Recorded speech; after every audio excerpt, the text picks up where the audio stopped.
Welcome to the RPP FM Cricket Show, proudly brought to you by the Mornington and Rosebud Telstra stores, helping you hit a six in all your communication needs. I don't like cricket. Oh no. I love it. Welcome to the season launch of the MPCA Cricket Show. It's proudly brought to you by Pete and the boys at Telstra and Bendigo Bank. This year we've got a big broadcast here, and you'll see a couple of strange faces for some of you, because there's a lot of people out there, very youngies, who think I've been the only person who's ever hosted the cricket show. Completely untrue. We're going to go right back to 1987 when gentleman on my right, Brian McHugh, Huey, we've got to call him Huey, he doesn't like Brian McHugh as a name, and also Pete Coghlan, who was part of the group who actually established the cricket show. So we're going to tell a few little stories, and we're going to try and keep this segment to about 15 minutes. Got no chance at all with Huey there. Huey, it was sort of your baby, really, wasn't it, at the start? It was, Neil, yeah. It was, it evolved.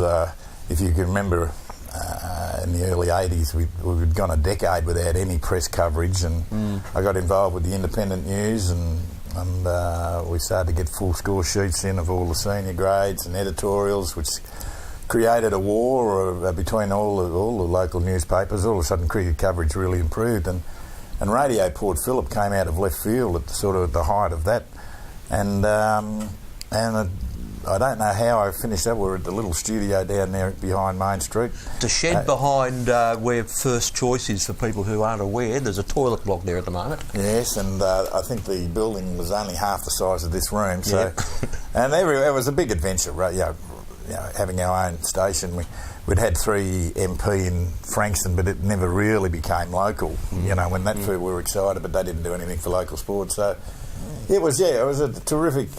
We'd started off with a young guy, Cole Jones. He was originally Mount Martha, and Heather Hill and Paul Tracy and myself went in and did the very first show. Fair bit of dead air.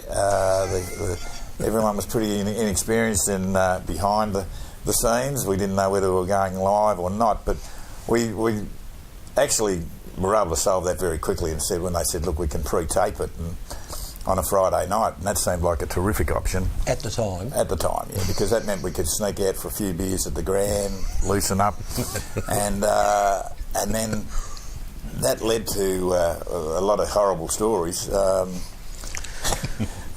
We finished up doing live shows at various clubs on a Tuesday night. It meant we were getting smashed on Tuesday night, Thursday night selection, Saturday night, and in between doing a radio show that you cringed, depending on your state of sobriety. And so there were a lot of great stories out of there, and a lot of people contributed to it, the likes of Chris Crofts and JL, you know, we did, of course, Coggo. Yeah, we'll get Coggo in a moment over here. And, you know, and later on, Pete Dalton, you know, was the butt of pretty much a lot of our one-liners, because he just used to bring it upon himself. And it was always in a fun, you know, very light-hearted sense that we conducted the show, and all of a sudden people got wind of it. We were able to publicise it in the paper, and all of a sudden people were tuning in, and we certainly weren't organised like you are here. And I'm looking at running sheets and everything else. We used to start off with Provincial, and of course once we'd finished talking about ourselves, we'd do a little bit of district, and with 5 minutes to go, we'd run through sub-district. You know, we used to have an hour, and apologise to them every week. So look, we'll give you a bit more time next week. So let's introduce Coggo. Then how did you get involved in the whole thing? Actually, I thought I was here for the bowl show, for the City of Frankston bowl show. But anyway, well, being a close friend of Brian's, and obviously Peter Dalton and Croftsy, we were sort of we didn't used to live in each other's pockets, but we've had a friendship that's probably been around for 40 odd years now, and we used to have great times, and as Brian said, we started off over behind the shops, and after a few years we upgraded. We went to, and then Bowsy, Cole Bowes, who unfortunately we've lost in the last half a dozen years or so, but Cole was a great member of our cricket show as well. And we ended up out at the Cool Stores, and we've had some great times with the cricket show, and of course we were also members of the Footy Show when it first started. And Chesty Hayes, Colin Bowes, a lot of guys. Barry Moore was on there. JL was always on there, but the cricket show, personally for me, had a lot of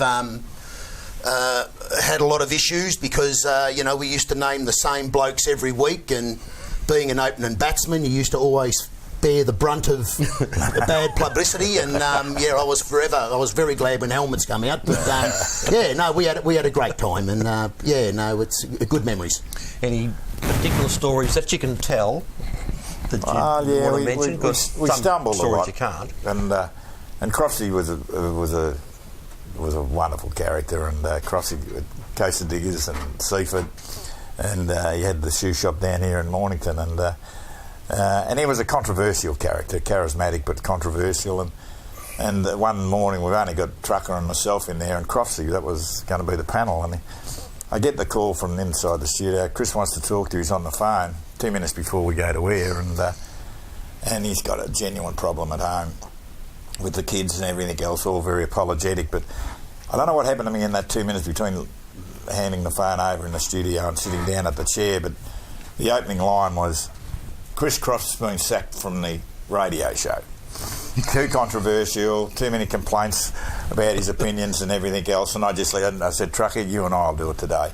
And away Trucker and I went, but with the 2 minutes to go, I sort of alerted the people listening that we hadn't really sacked Crofty. He's had a problem at home, and that was fine, That Tuesday, and by this stage the local papers are all syndicated, the Leader, the Standard and everything else.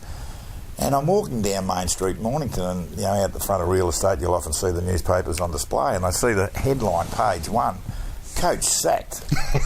And I'm saying it's about lunchtime on a Tuesday and I don't know about it. Anyway, I go over and I had this very sickly feeling in my stomach when I started to read it.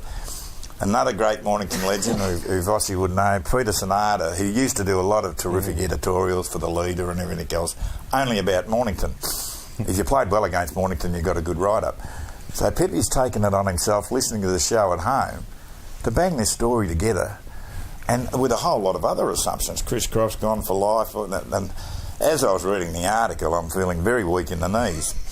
But I'd covered myself, as I said, but the upshot of it was that Pippi, when he, I don't know how much litigation was involved in this, but I can remember the sick feeling he had when he spent an afternoon with all the lawyers up in town trying to explain where he got the story from. A good journo, you should go and ask the other opinion, just not listen to one person. So we had a lot of fun with that, and Crofty was back the next week, and I think perhaps a little bit better off at some time later in the pocket. But I think the Seaford coaches used to cop they seemed to be the brunt of everything that used to happen, though, wasn't it? Yes, we go back to Peter Dalton, who was a legend. He was a legend at Coringal, but that status didn't stay when he got to Seaford. And of course, his first year, John McGinniskin, who was a Seaford legend, recruited Peter Dalton over to Seaford. No, I actually did the replace me. I went back to Mount Eliza. John made the comment, we've got the greatest coach or the greatest cricketer on the Peninsula. And then we didn't do so well. I think we were undefeated up until Christmas, and we didn't win a game after Christmas. And then the following year, I think John's words were at the inaugural lead into the season was, we've got one of the greatest coaches. And then Dolly's third and final year was, we've got one of the coaches on the Peninsula. But when Peter was on the radio show, there's a couple of things that spring to mind. But I can remember once there might have been Huey, JL, myself and Dolly and our man behind the I don't even think jail. I think it was just the day we had three of us on. There was three. Anyway, so we said, right now, we've got 5 minutes break. We'll come in, and we must have been live to air that day. I think we were live to air this particular Saturday morning. Anyway, so I said, yeah, I'm just going to have a slash, and Huey was going to have a fag or whatever, and we'll see you in there in a second, Dolly, when we start. So Dolly goes in behind the thing. It's only radio in them days, obviously. So me and Huey just made sure we were 5 minutes late, and Dolly fumbled we didn't go in. and We mumbled. went for 10. It was just dead air, Dolly talking to himself. Where are they? So he was beside himself, but no, beautiful man, Dolly. We certainly, he was the butt of the brunt of a lot. Yeah. But we had, and said the same with JL and Bosey later on. And it was funny that we'd do the show and they'd have breakfast at my place. Nolan obviously had a fancy to JL. I'd get the bacon and eggs, JL would get the bacon and eggs, and poor old Bosey just got the little bit of butter and veg on one piece of toast every Saturday, and he seemed to tolerate it. Yeah. And then one day, that's one of those seasons we're playing, and JL's bowling. We've got a backs to the wall scenario, and I'm batting, holding him out. We're about 8 down, and wonderful spin bowler he was. He's hit me in the chest some. It's missed the bat by a good foot. Bosey's umpiring. He's an umpire at this stage, and Gordon Smart were playing Mount Eliza. Just jumped forward, took the catch off my chest. A bit of a muffled appeal, and Bosey's giving me out. And it started a riot. And to the fact where you're not getting any toast next week, Bosey. Don't worry about it. But it was that was the intimacy of where cricket was. We had. I don't know how many clubs we've got now, but we had over 40 clubs. Cricket was thriving on the Peninsula. Clubs were big, a lot of social life then. I know times have changed now, and the cultures, and we didn't have the communication aspects you have now, like Facebook or mobile phones, email. Well, no one reads their emails. We only had landlines, and if you weren't at the club on a Thursday night or a Saturday night, well, Thursday night was always the big night for every club.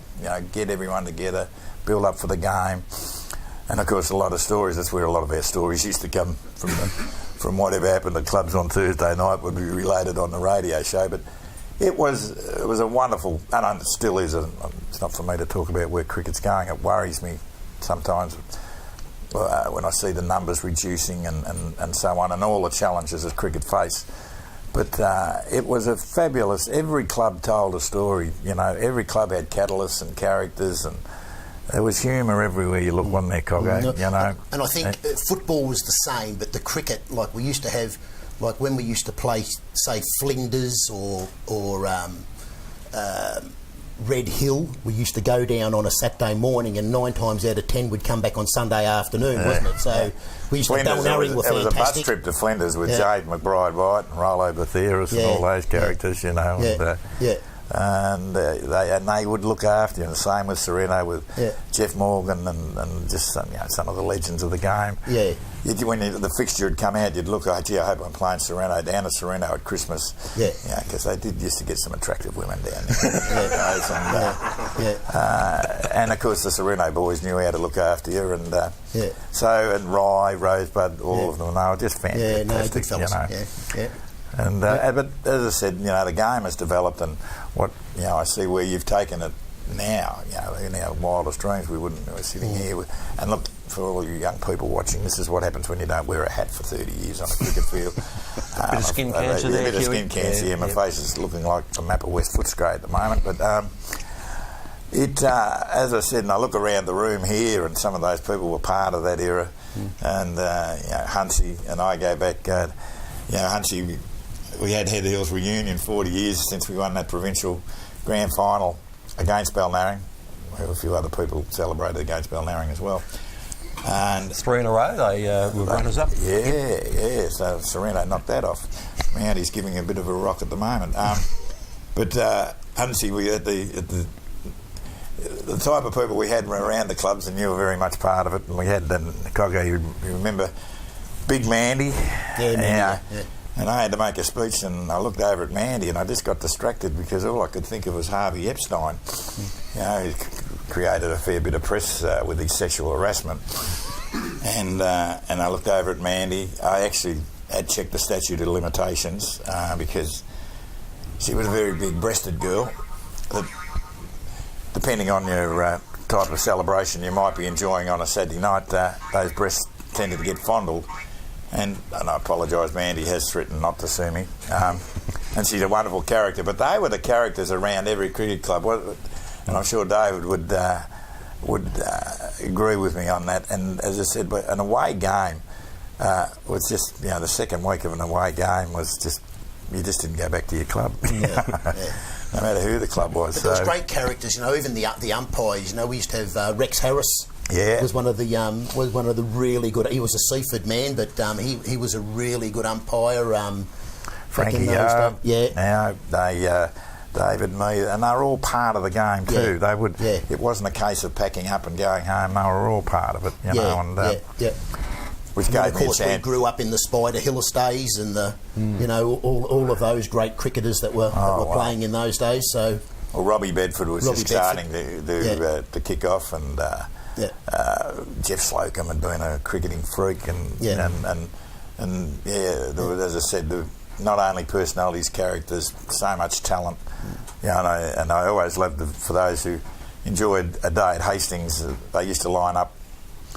If you can remember, and they were characters too, but they were great sledges on the sidelines, the Screwy Lewises and Phil Mays, Jimmy McGrath, Percy Turner, he's another one who's just passed away, and they would give it to you. And they thought they'd give it to a young Robert Bedford one day, which was featured on our show. He's in the first over, they've lost a wicket. Hopefully it wasn't Dolly. And, they're into him. Bedford, you're a prima donna or everything else. And he sort of quietened them as the day went on, as he just smashed 245 runs not out. But they had nothing to sledge in the end. I think they were sledging their own bowlers in the end. But again, it was all still done in good spirit. You couldn't take too much of that too seriously, What we're going to do now, Kiwi, you two guys are going to stay. We'll have a quick break. I want to bring Dave Hunter in because there's some other bits we want to add in. And Cricket Show, of course, moved to the cool stores, and Huntsy was a big part of that. So we'll just have a quick break here on the Cricket Show, and Dave Hunter will join the panel after that break. Don't be stumped, as the Cricket Show will be back after these messages. Ever thought of yourself as a powerful member of your local community? As a customer of a Bendigo Community Bank branch, that's exactly who you are. For when you choose to bank with the Bendigo Bank, it triggers a cycle of great outcomes for your local community. Banking with a community bank means your community shares in the bank's income. Your community then decides which projects that income is spent on. So let's make great things happen. Drop into your nearest Bendigo Community Bank branch or visit bendigobank.com.au. From the stumps to the outer, this is the RPP FM Cricket Show, brought to you by the Mornington and Rosebud Telstra stores. And welcome back to the MPCA Cricket Show. It's brought to you by Pete and the boys at Telstra in Mornington and Rosebud, and also the Bendigo Bank. Now, we've brought David Hunter onto the panel, reminiscing about some of the old days on radio and the cricket as well, as you heard first up.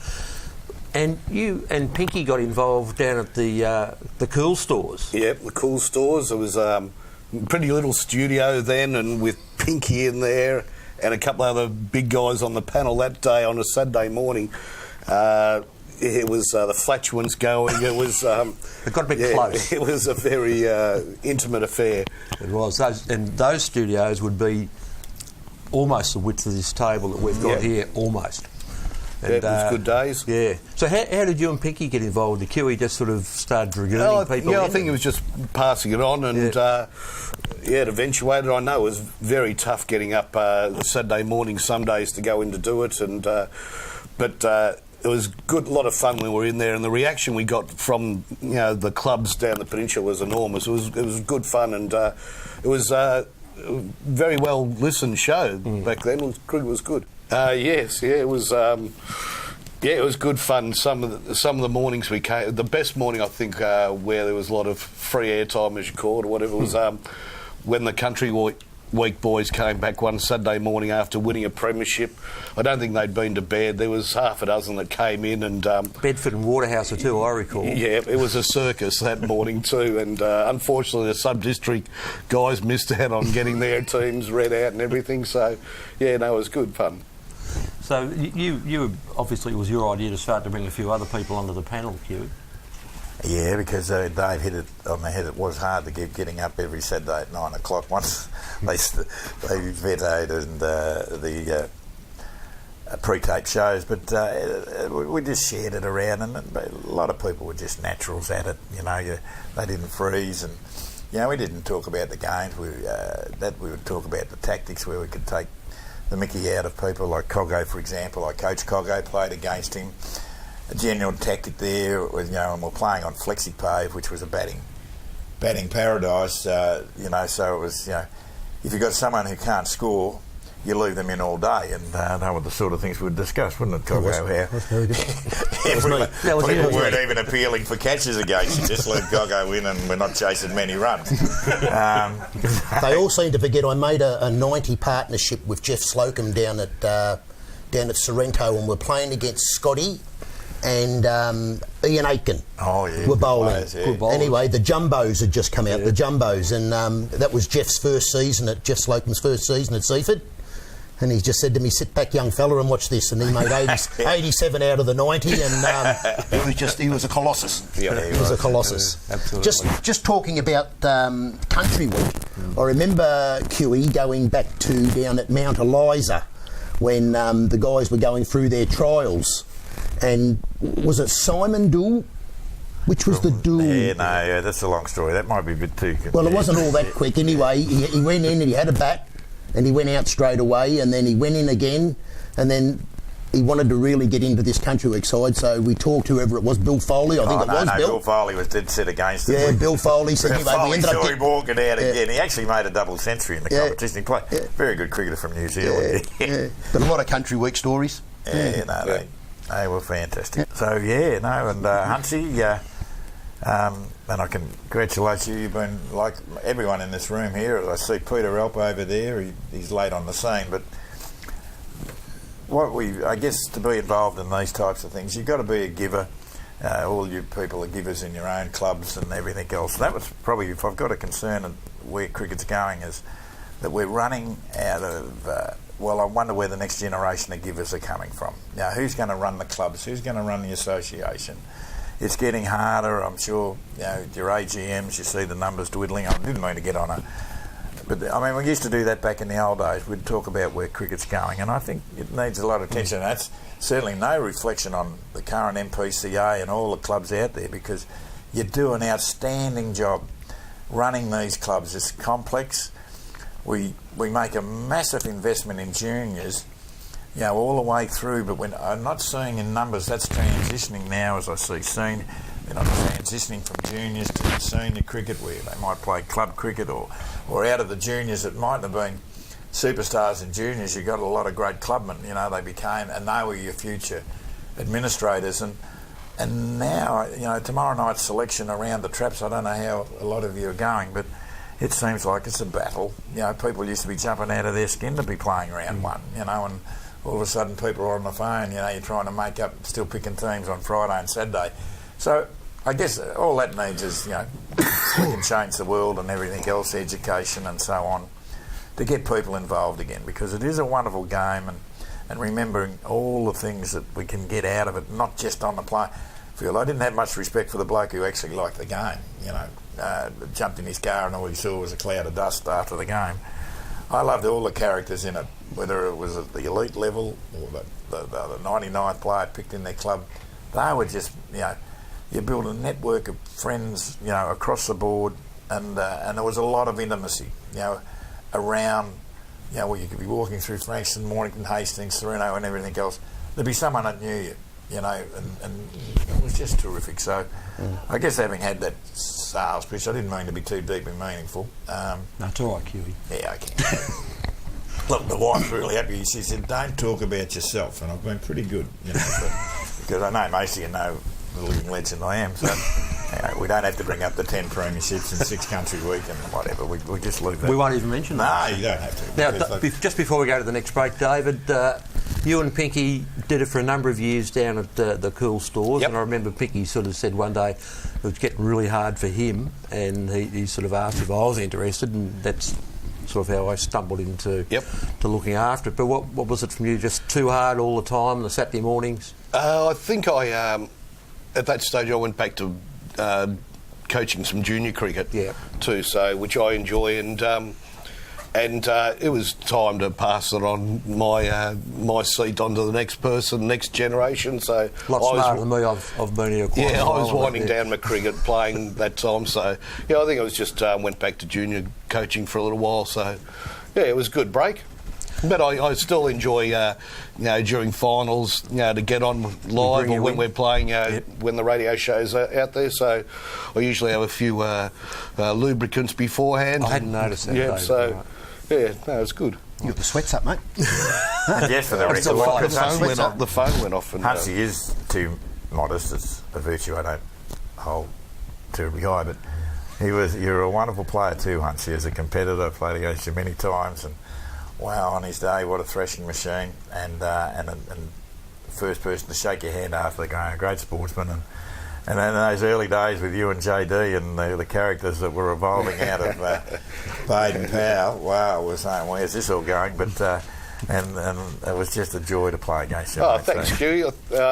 Look, the social side of things I probably enjoyed more than the on-field. That was just a distraction. But the after the games, I look forward to playing against Pines at Pines and Heatherhill at Heatherhill and Delicum Parks, and you'd go back and you'd stay back and you'd kick on until all hours, with the guys that you're drinking with on a Friday and a Saturday, and it was great fun. It was, and I think that it kind of comes through on the radio the next day when you start talking about people. And they're hearing their names and you know them, really well. It's good. And I mean, there were, I said the characters, but there were a lot of scallywags, and unfortunately we haven't got the time to mention, but the Robbie Jacksons of the world, the Scabbers Martins that were just there's magic people to be part of and play for and against. And then you had targets, as we said, Dolly and Stevie Johnson. I mean,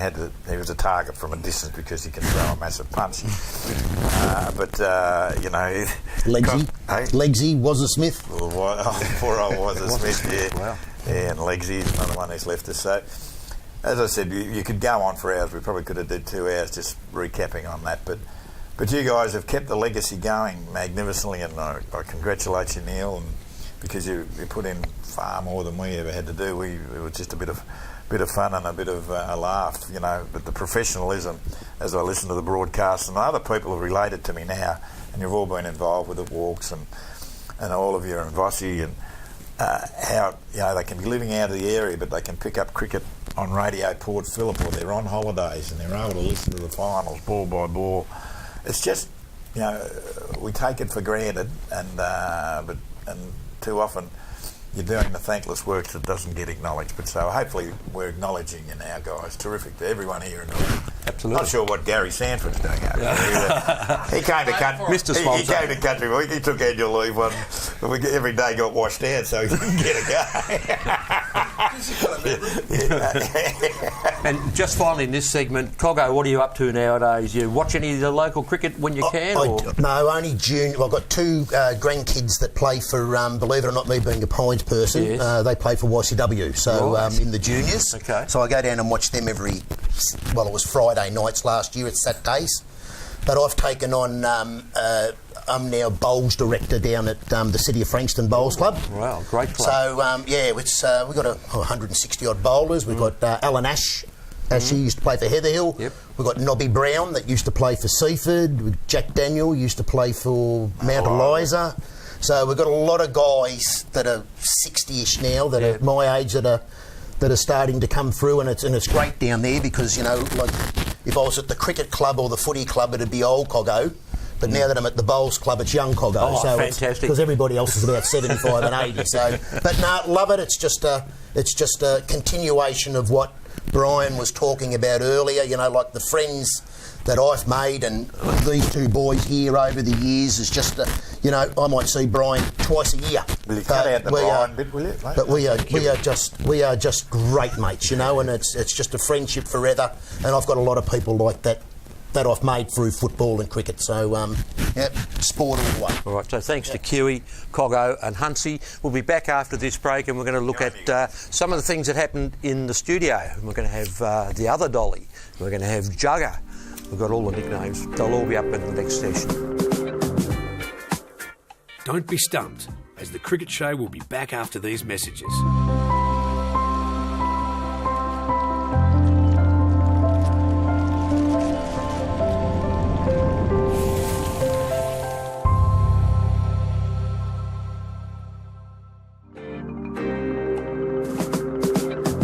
From the stumps to the outer, this is the RPP FM Cricket Show, brought to you by the Mornington and Rosebud Telstra stores. And welcome back to the MPCA Cricket Show. We're now going to talk about the move here to the new studios, and they were kindly put together by the local Lions Club, and a lot of support from plenty of sponsors and hard work from people who, like everybody here tonight, don't get paid for this. And I remember, Dolly, that you and myself and Jack SEN Heverin read a particular format. It was all Jack's idea, and he got the lead in that we'd be there most weeks and we get a few phone-ins. And I think you were brought in because he liked the sound of your voice. Was that right? Yeah, that's what Jack said. He said, you want someone who sounds good? And I was talking about people. How about people who know what they're talking about, like Jugger or maybe Jace? No, I mean, sounds good, you know, nice voice. So he's gone for you. Well, thank you, and it's always something that's resonated highly and remained with me for forever. But as far as that goes, certainly Jack, he was certainly the catalyst. He was? So when I say the catalyst, certainly the organiser. He got the professionalism up an extra level from the boys, and we've tried to carry on with that. Did. And he's gone on to bigger and better things too. He has. You reckon? Well, I would have thought working with you, Brian, was the height. nothing on Croc Media. no, I'm talking about SEN now at Croc Media, and what was he on Saturday? He had the boundary riding duties, and as his team lost. Yeah, hosted our function on the Friday, the grand final eve function that we had down at the Canadian Bay Yacht Club, albeit that Dane Swan on the way did blow over or register. Did he? In excess of 05. Really? Correct. He was a tad late and was certainly engaged, let's say, when he arrived. Right. He didn't have too many stories to tell. Now, Jugger, you've been on for a while. You were quite happy to make a contribution, and you got a few little stories, I believe.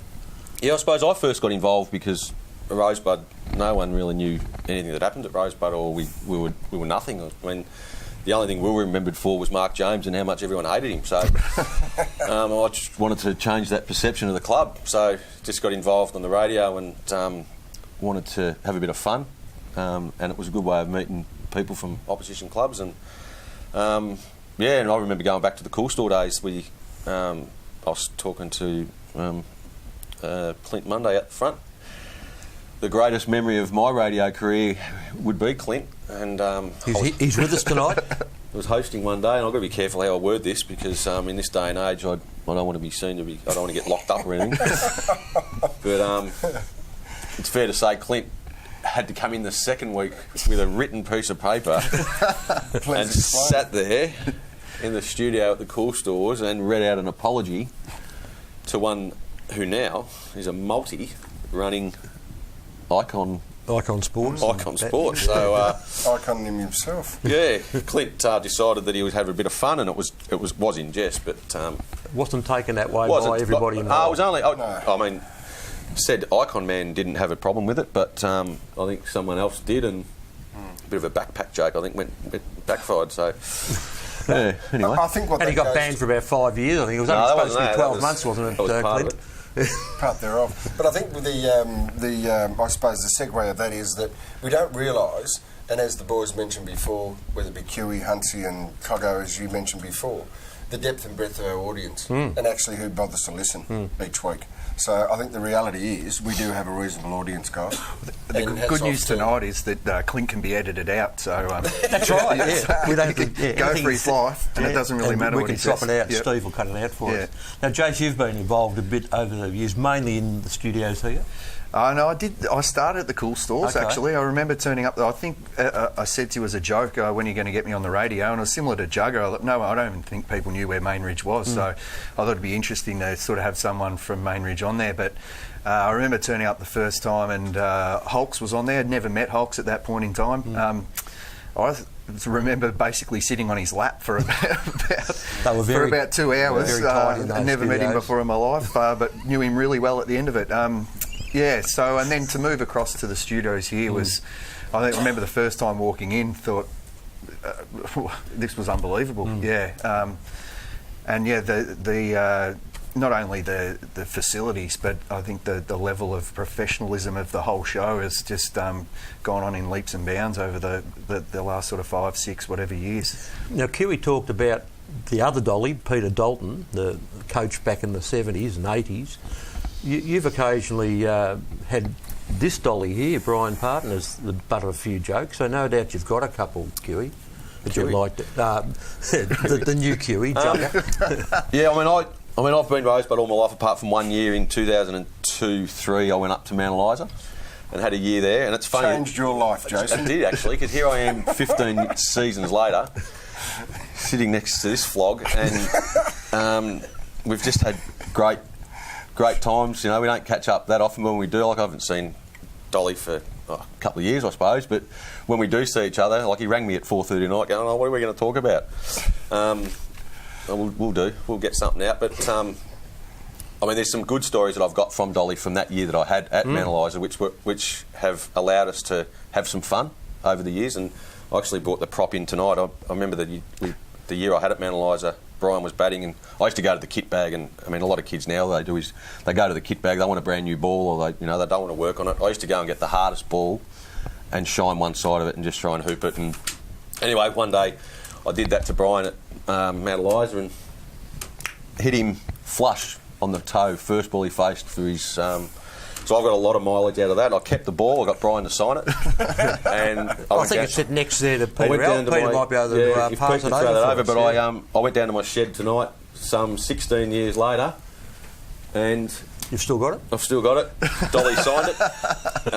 It's just an old. It's got a split in it, and that's just from one season I had with this idiot, fantastic. And it was good fun. And still to this day, we can get on the radio and have a bit of a laugh. Is it true you had a pair of socks with left on one and right on the other? And he had pads. He had. He'd go out to bat, and he'd be sitting next to the barbecue at Mount Eliza. I used to the point where I had an exercise book that I bought, and I used to put Dolly quotes in, and I'd filled about 2 or 3 pages from what he'd write or what he'd say during the course of the day.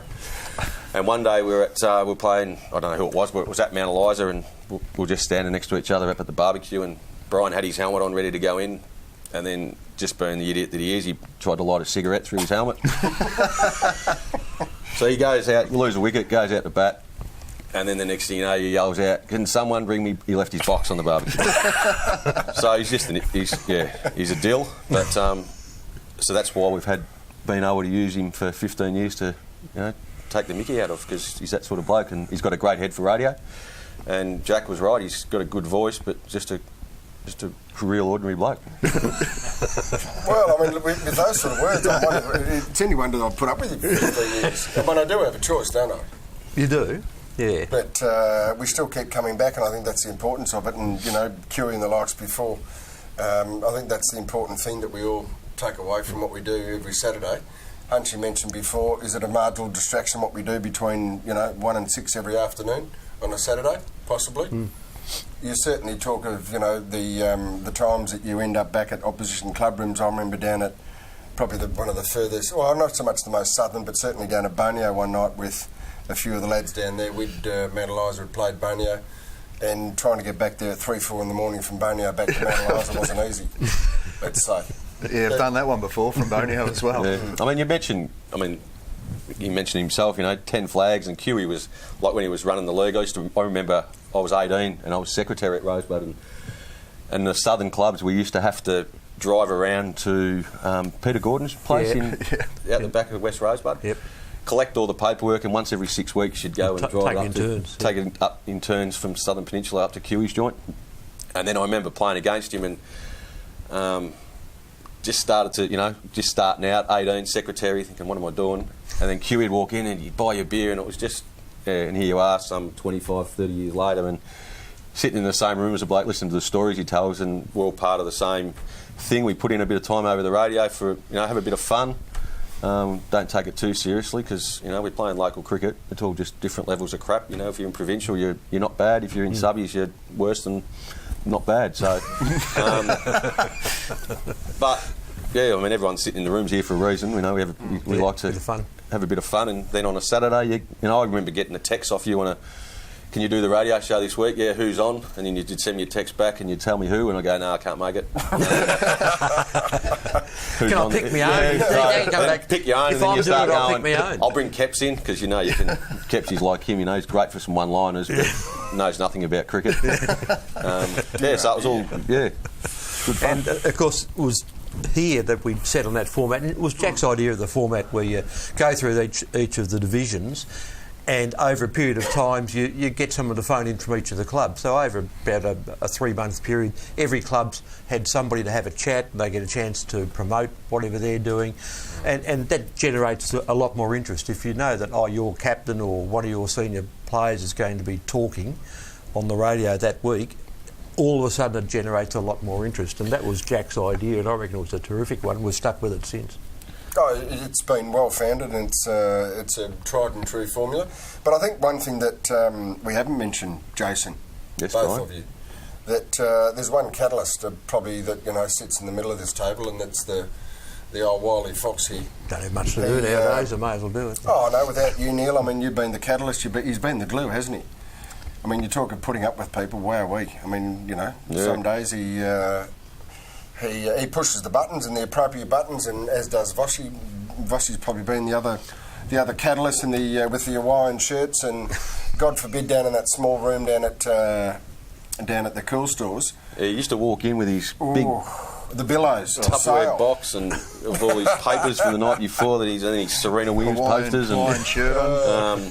Although he's probably a bit upset with her at the moment after what she's done. He's not very happy with Serena. Those two lads, certainly between Vossi and Neil, have been pretty much a common denominator for as long as I've been involved, and I suppose for the better part of those that preceded us. Well, especially Vossi, you'd be 5 to 9, you're waiting for him to come in, and you go, is he going to turn up?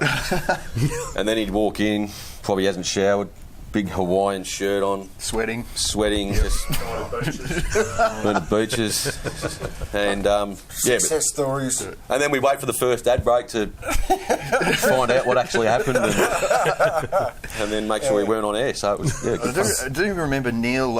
It's set me up a tree, thrown me under the bus a couple of times, but early on.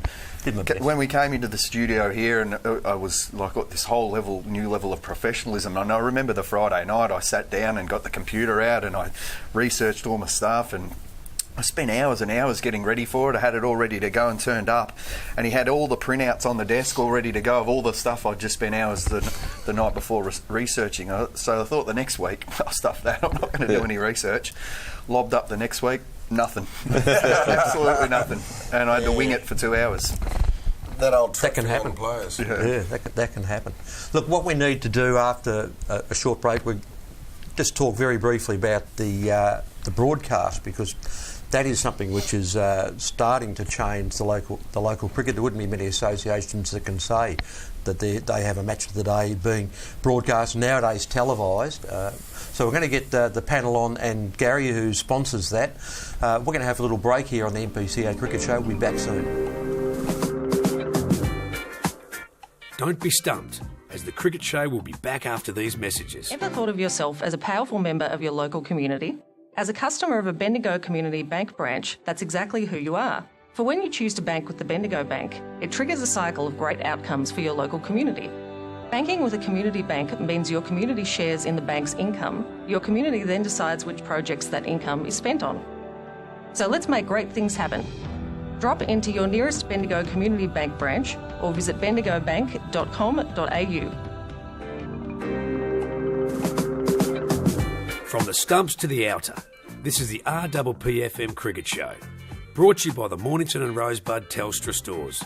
And welcome back to the NPCE Cricket Show. We've now got the team who are involved in the broadcast, and we've got Gary, of course, who sponsors that. Bendigo Bank have sponsored the broadcast. It started a couple of years ago as an idea. Brendan kept on nagging me, Brendan, the manager here at the station, saying, gee, we've been doing a bit of football, we should start doing cricket. And the difficulty is that people don't retire from cricket, as we find out, so it's always hard to find enough people. So I eventually retired one year and said, well, OK, let's have a go.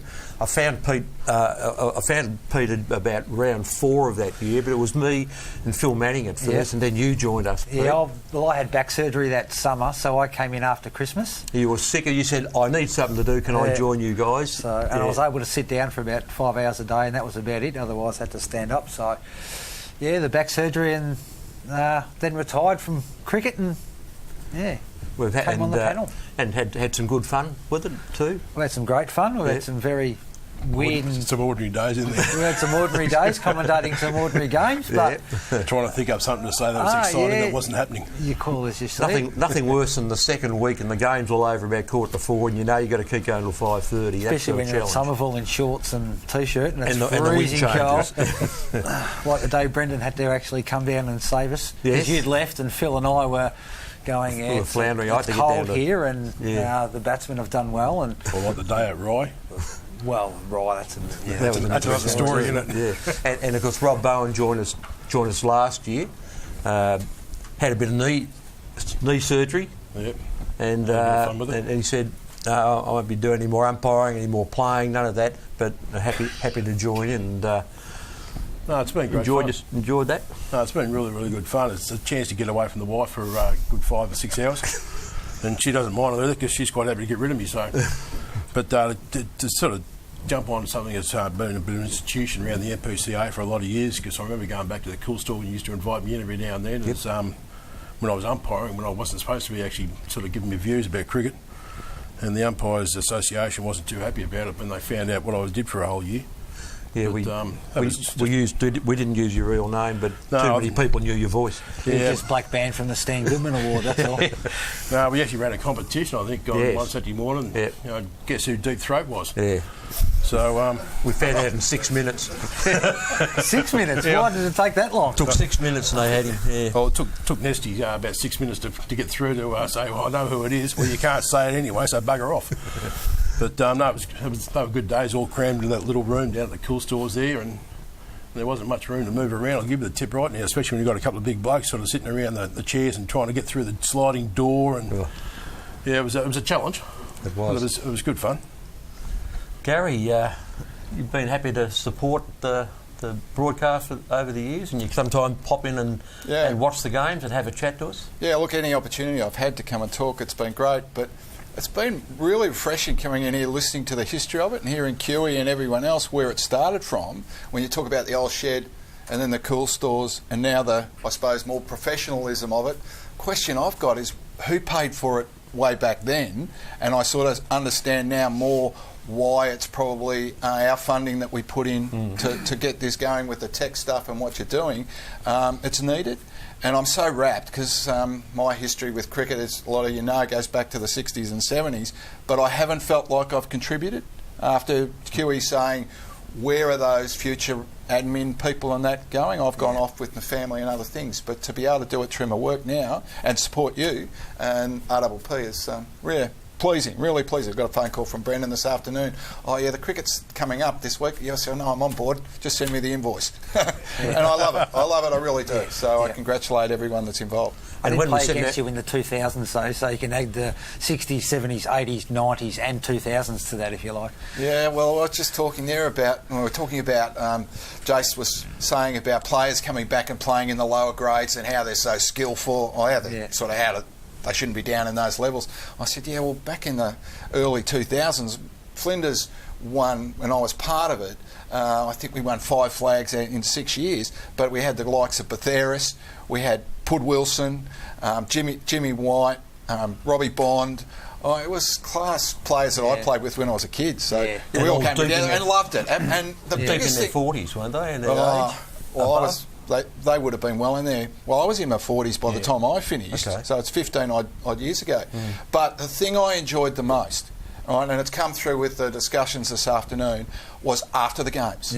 You started talking about how bloody good you were when you were playing really top-grade cricket, and they were talking about how good they were too, and you just hang around and had beers and just enjoyed it, really enjoyed it. It's a great part of cricket, and I bring it back, Huey, I agree. And the Bendigo Bank money is helping with this equipment, otherwise there'd be no television of it, there'd be no televising of the broadcasts, and half the equipment we use even for the radio broadcasts has been supported by our sponsors. So yeah, look, and I'm obviously banking and we put it in. The only thing I want to say is it's not so much Bendigo Bank, it's the local community. It's the local people that bank at our local branches that makes us be able to give out the money that we do. Last year across the Peninsula it was 1.35 mil, right, across all the branches. So yeah, Bendigo Bank behind it all, but thanks to our customers. Yeah, that's a good point. And I must say the technology makes our job on a Saturday afternoon so much easier than having scorers sit there like they're doing an exam and you're not looking at my book and you've got to look over their shoulder to see what the score is.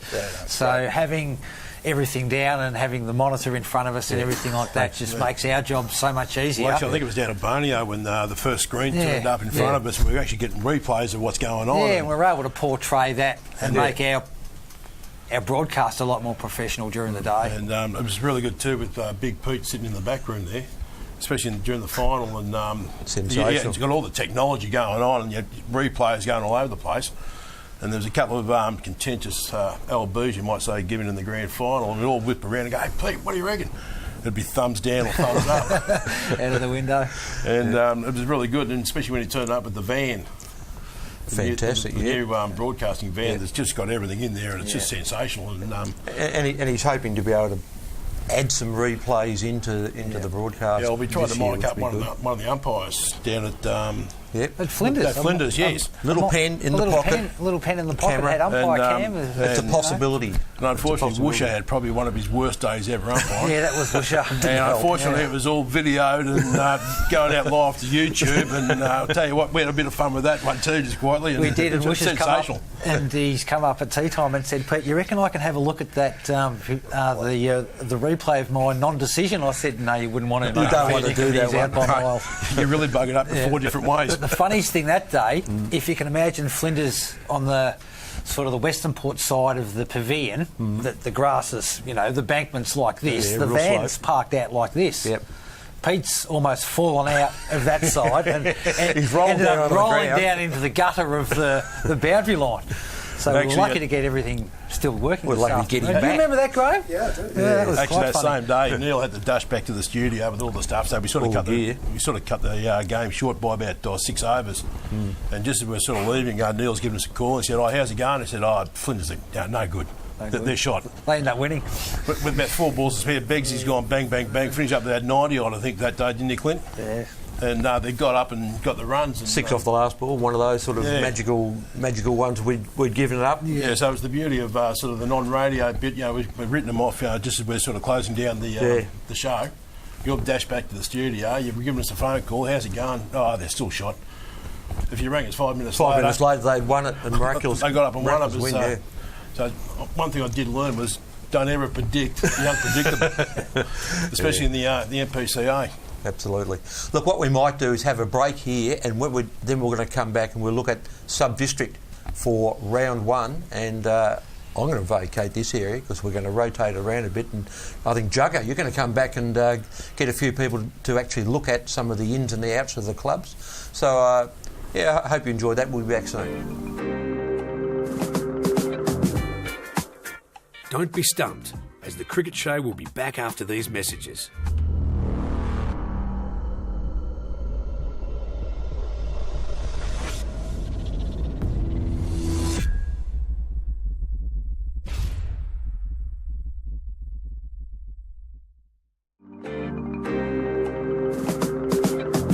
From the stumps to the outer, this is the RPP FM Cricket Show, brought to you by the Mornington and Rosebud Telstra stores. Welcome back to the RPP Cricket Show, and we're going to start off round 1 for the 18-19 season with sub-district, and we're going to take a look at the ins and outs of every team and We've got a strong panel up the front. Jason Albrus from Main Ridge. Not sure who this bloke is. Clint Monday from Flinders. And the cool rockin' daddy, which is Rob Bowen with the backward hat. Representing who? The umpires, Carrum Downs. Who are you representing? I'm just representing the retired core of our players. The old deep throat himself from way back when we were talking about before, from the Cool Store days. So, okay, boys. So round one, there's been a little bit of change with sub-district this year. We've had, as of last Wednesday night, Bellum Park gone down to A1 and B1, I think it is. So that's created a bye. You're always good for a comment, Clint. What's your thoughts on that?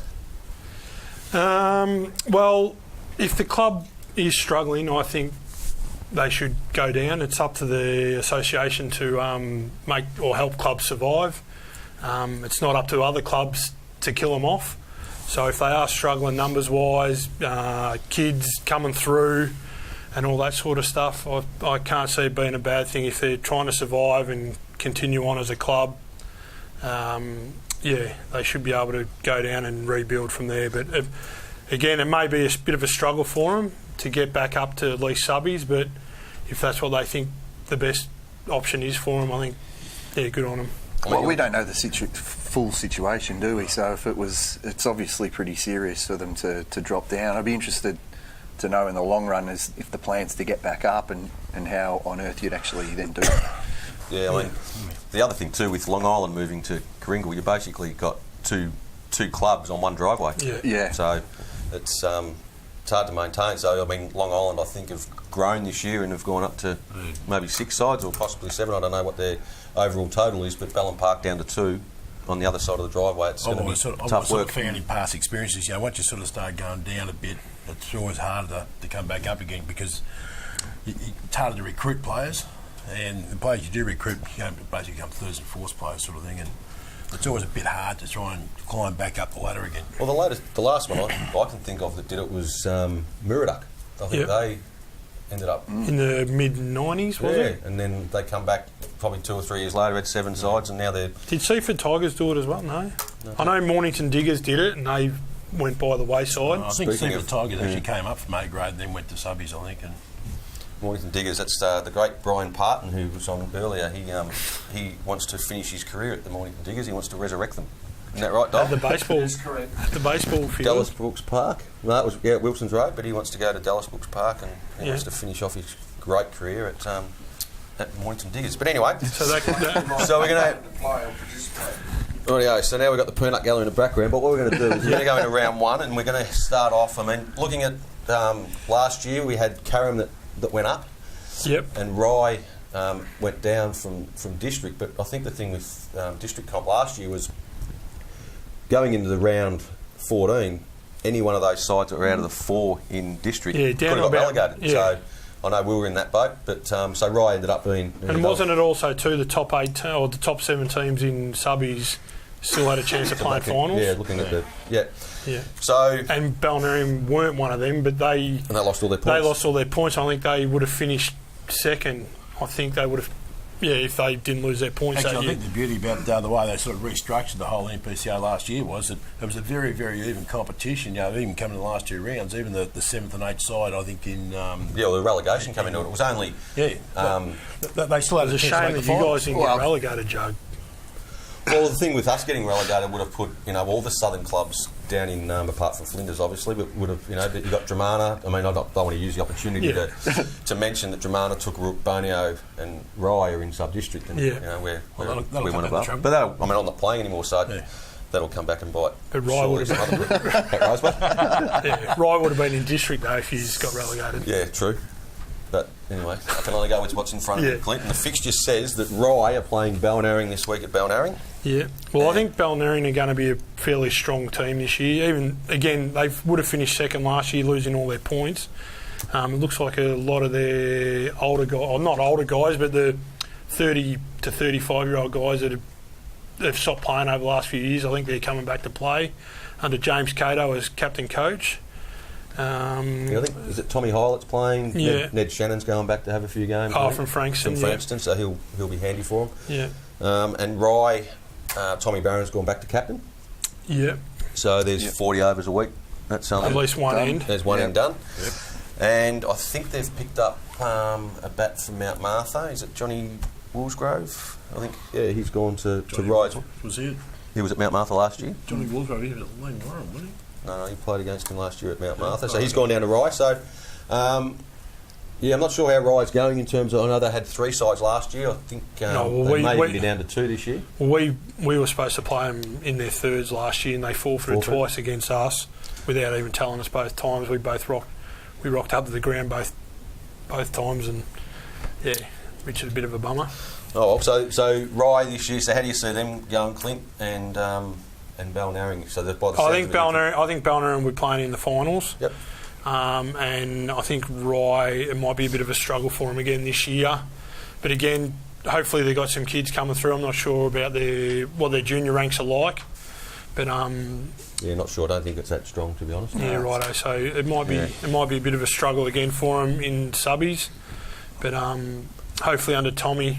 Yeah, and Troy Harris has taken over as president down there, so he's a good fella. And well, you've got to give it to Tommy Barron, don't you? Like he's stuck with them, and he'll be. There would have been a few clubs trying to get him. No doubt, yeah, no doubt at all. And he's done he's doing a great job with what he's got down there, and I think how he goes in sub districts will be. At the end of the day, if he has a good year. I mean, he's capable of taking 45 plus wickets, and if you've got a bloke that can do that as a left armour, he's going to take a lot of wickets. And if he's taking a lot of wickets, they're going to be in a lot of games, even if they're only defending 120, 130. Yeah, and I think with his batting too, his batting will be pretty crucial down there too. He got 100 last year in one of their games. Yes, he did. Yeah, so he's batting down there. But he is a genuine number 11. Can I asterisk that with a second innings? Yeah, and genuine number 11. He's going to watch this as well, and we're never going to hear the end of it either. Don't bring up his batting. That's all good. Rightio, so boys, what's your thoughts on Balnarring quickly? I think Balnarring should do it. They were unlucky last year. They got totally gutted by the MPCA last year and the ruling they got, and so it really took the guts out of their season. Yep. I think they're going to come back pretty strong this year, and I'll give Balnarring the nod. Yep. Is Dave Ross playing as well? As assistant coach. Assistant coach. If he's playing and batting in that top order, that makes a massive difference as well. He's a good player. I think Well, he's a Wedgwood medalist, or was he a Betts medalist? Was he? He won a district medal. I remember that year well because he hit me in the Jats Crackers and I didn't have a box on. That was great fun. Yeah, they've lost Cooter. I'm not sure what he's doing. And the West Indian, what was his name? Brown, was it, the West Indian? Yeah, he's gone back to... He could actually bat that bloke too, just quietly. Yeah, so he's left. But like I said, I think getting their young, older guys back are going to be... They've got 2 kids that are going to be stars. Hannah? Jackson Hannah and Lockie Barton. Yeah. They're going to be Lockie Barton's a and Ned Shannon's back there at 19, so he's another one. So they're going to be... Yeah, they'll be thereabouts. Yep. Rightio, boys. Next one is another opportunity to stick one into the another local southern club, the Bonio Pandas. Yep. So whoever come up with that nickname needs to have a good look at themselves. The Pandas. Tony Orvett, was it? Yeah. Thanks, Pete. They're playing Carrum Downs, and I've got a funny feeling Carrum Downs have recruited okay. They picked up... Well, you know, yeah. Well, I don't know anything, because I don't know they were near the club nowadays, even though I only live 4 streets away. But they picked up Brad Lockhart from, I've got to get this right now, Chelsea Heights, Aspendale, Edithvale, whatever it is. They've got about 44 different initials down there. But he's the son of Neil Lockhart, who I used to play junior cricket with at Moorabbin and then at South and played against him at Paran when he was there. Yep. Brad's, I think he's bringing down 1 or 2 of his mates to help bolster the side. They got in the 4 last year. They finally got over that hoodoo of sort of losing that last game last year and dropping out. The experience would have been good for them. I think they're going to be good enough to get over Bonio this week, I think. Well, Ryan Lynch had a cracking year, and I know he spoke to a couple of other clubs about potentially going elsewhere for, maybe coaching. But he's hung around. He's got 500 runs last year. Then you look at, I just did look at that. Jaden Barker had a good year with the ball too. So I reckon they're going to be up there. Dave Durbin, I think, is retired. Has he? Yeah, from what I was sort of hearing on the whisper bomb. I think Bonio will be all right as well. I mean, Lee Jansen, the captaincy really sat well with him. He had a super year. I think you got the stats in front of you, but he took a truckload of wickets. But he also bowled a truckload. And he stuck fat. He stuck fat with the club, because I know there's another team locally that had wasn't us, but there was another team further down towards the ferry. Yep. New Sereno that had a crack at him. Sereno. Portsea. Hey? Portsea. No, the Sereno to Queenscliff ferry. Yeah, I see that Josh Garner's gone back from Rye. Yep. Well, he's originally a Bonio kid. boy. He's quite a good keeper, actually. I sort of rated him a little bit last year out of the Rye side, and he was about the only one that really stood out as a competitor. He batted quite well, kept well, and he sort of tried to keep everything up and going. So that's a good pickup for Bonio.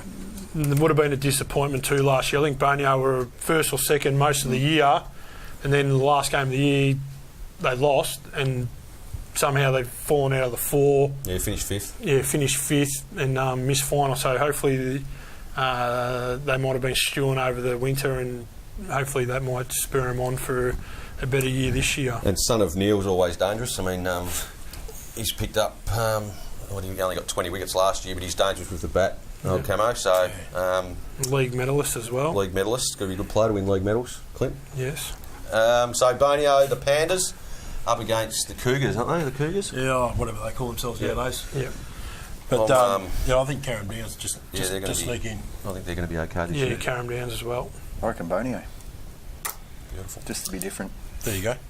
Another club that's had picked up a big recruit in the off-season, but not sure how they're going numbers-wise, is Frankston YCW. Who's their big recruit this year? Oh, isn't it Mr. S. Plunkett? Isn't he captain Okay, coach? righto, yeah. He's a good player. Good player. From Ballon Park. Ballon Park. Yeah, bat and bowl. Bat bowl, does everything. Played Country Week two seasons ago, yeah. Yes, and then I think he left there. He's had a bad knee, and I know we spoke to him. Yep. Stayed up the line. So but I think they're down to a couple of sides, is my understanding, that they're struggling for numbers a bit. Well, I know Bart's disappeared off to Long Island. Yeah. Assistant coach at Long Island. And Kiddo. He's Kiddo. He should have. I'll borrow a line off the great Craig Keppel here. He should have played last year at YC with a balaclava, because he robbed that joint. Who's that? But is Greenwood back as well? Jack Greenwood's back. Greenwood, so he's a good player. And Kiddo, Kiddo's Kiddo. He took a 9 for against Tyab, and they're playing Tyab this week, who I reckon are going to be okay. Did they lose Mickey Edwards? No, Mick Edwards is Mickey back. has come back from. He didn't play last year. He went to Kingston last his year. brother's come down from Langwarren. Yep. Good pick up. Heath Trahere from Carlisle Park. I haven't heard a lot about it, but he apparently can play a bit. Well, they're going to need bowlers, because they've lost Joel Wiley, and Hutto didn't play. Who's their young leg spinner? Detrocchio? Yeah, he's a good player, yeah. I don't know that he played last year. Yeah, okay. Brady Bennett's back, so he played last year, but he sort of struggled. He's a bigger guy, isn't he? Actually, I think the one Solid. that really watches Nick Torredo. He started Yeah. to break out a little bit last year. Got a little bit ahead of himself a couple of times, but I think this year he's. We got 480 runs, yes. and he was heading back to Premier Cricket, but I think he's going to have another year there to see. Yeah. I mean, Tyab are and have been for. They've probably been the biggest disappointment over the last 2 or 3 seasons in subbies.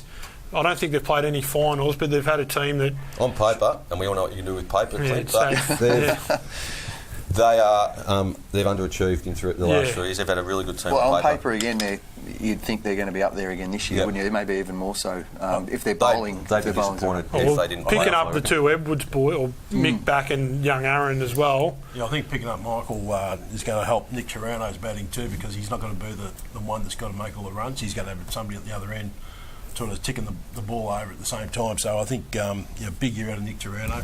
And we haven't mentioned their captain coach either, from Pearcedale, Mitch Andrew. Mitch Andrew. Yep. So first time in the top job. So I'll be interested to see how he goes. Against YC are going to be in every game every week because of Stewie Plunkett. He's and if he has a good game, then they're going to win. I think it comes down. And Ballon Park made a grand final 2 years ago. Yeah, Jace Bedford can on the back of him. Get a bit more consistency about his game. There's a lot of things there to be had. And I think they'll thrive without having Bart hanging around. And Kiddo, Levi McLaughlin-Dore. We all know how the sad story of what happened there a couple of years ago, but he's a good player, good offie, good left-handed bat. So I think if they're good players, play well, I think YC are going to be right up there. but in saying that, I think Tired have to start well. They have to. Yeah, because they've always been chasing their tail, haven't they? And trying to catch up. I just think Tired this week. Where's it at? I think they're going to score a lot of runs. YC. Is that YC? I think they're going to score a lot more runs than what YC will be able to muster, to be honest. That's the great. Generally, you win if you do that. Yeah, that's a good point. If you win more, if you make more runs than the opposition, you win. It's usually the game, isn't it? Score more. Brain surgeon, yeah.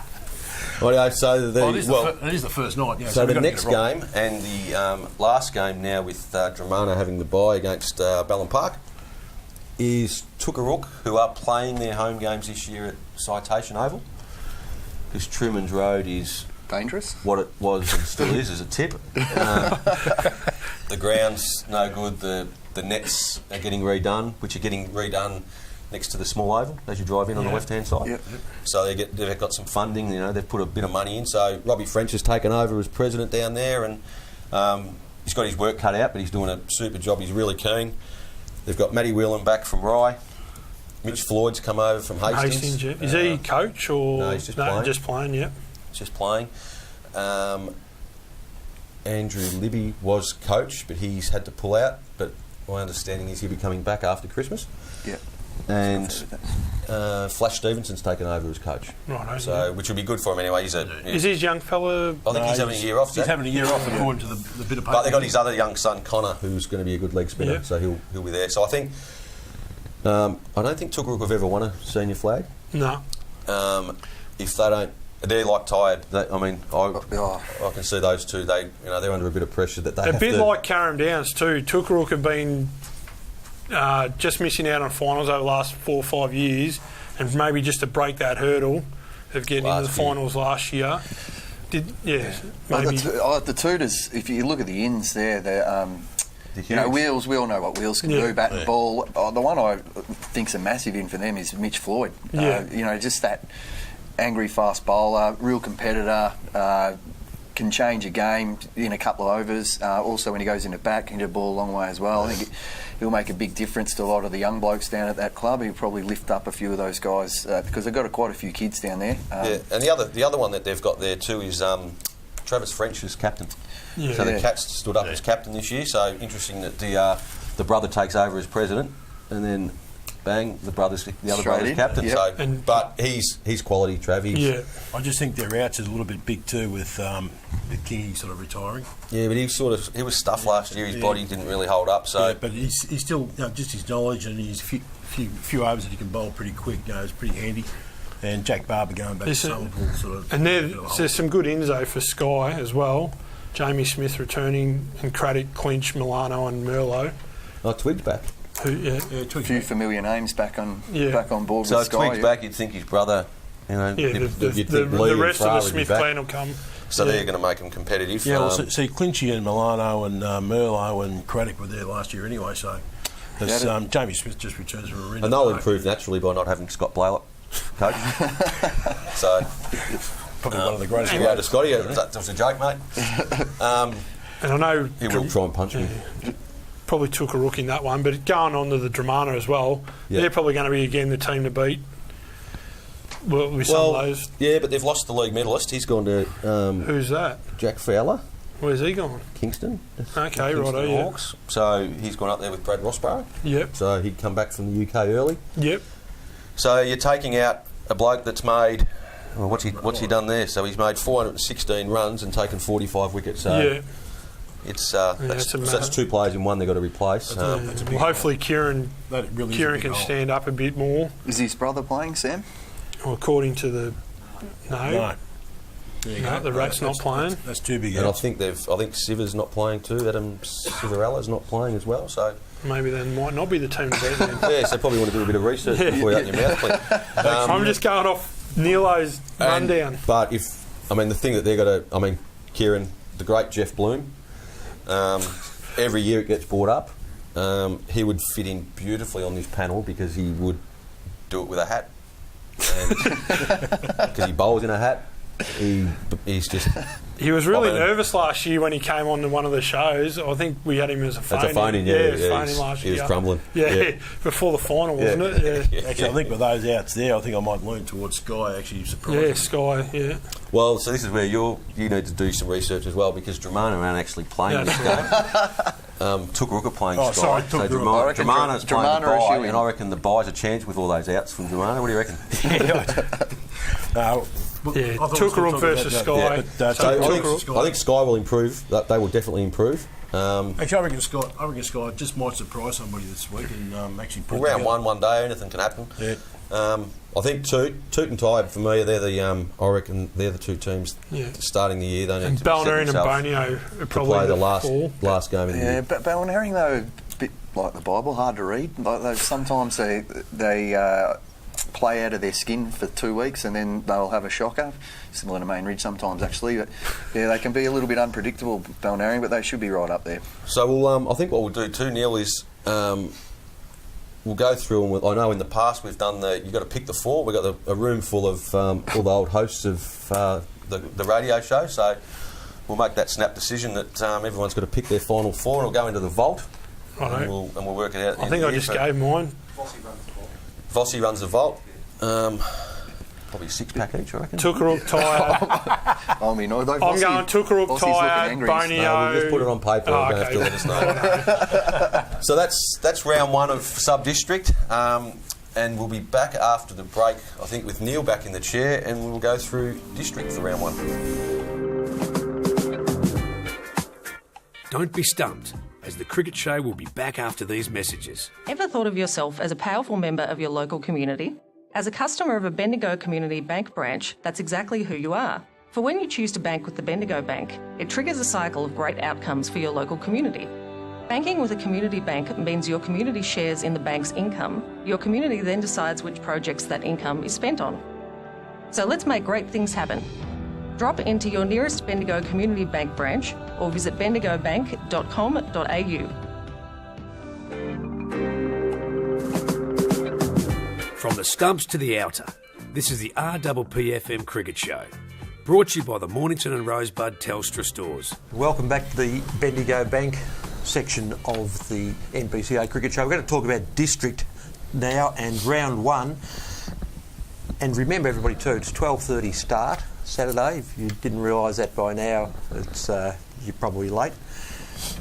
Hastings playing Carrum in the first game. Carrum recently promoted. Hastings, a couple of interesting new players, and Mick's volunteered to read out the Sri Lankan names. We'll see how he goes. Yeah, they've got Danuka Pereira and they've got Malith Chaturanga from, and they've lost Mitch Floyd and Nathan Hunt. Right, and obviously Rob Hearn and Luke Hewitt, two big players for Hastings, up against Carrum, who won it last year. Jake Diatri, still captain there. Captain, and Corey Hand, the coach. They've picked up a new player from England called Will Stanway. Josh Shaw, also from England, so I hope they got their points all sorted out there.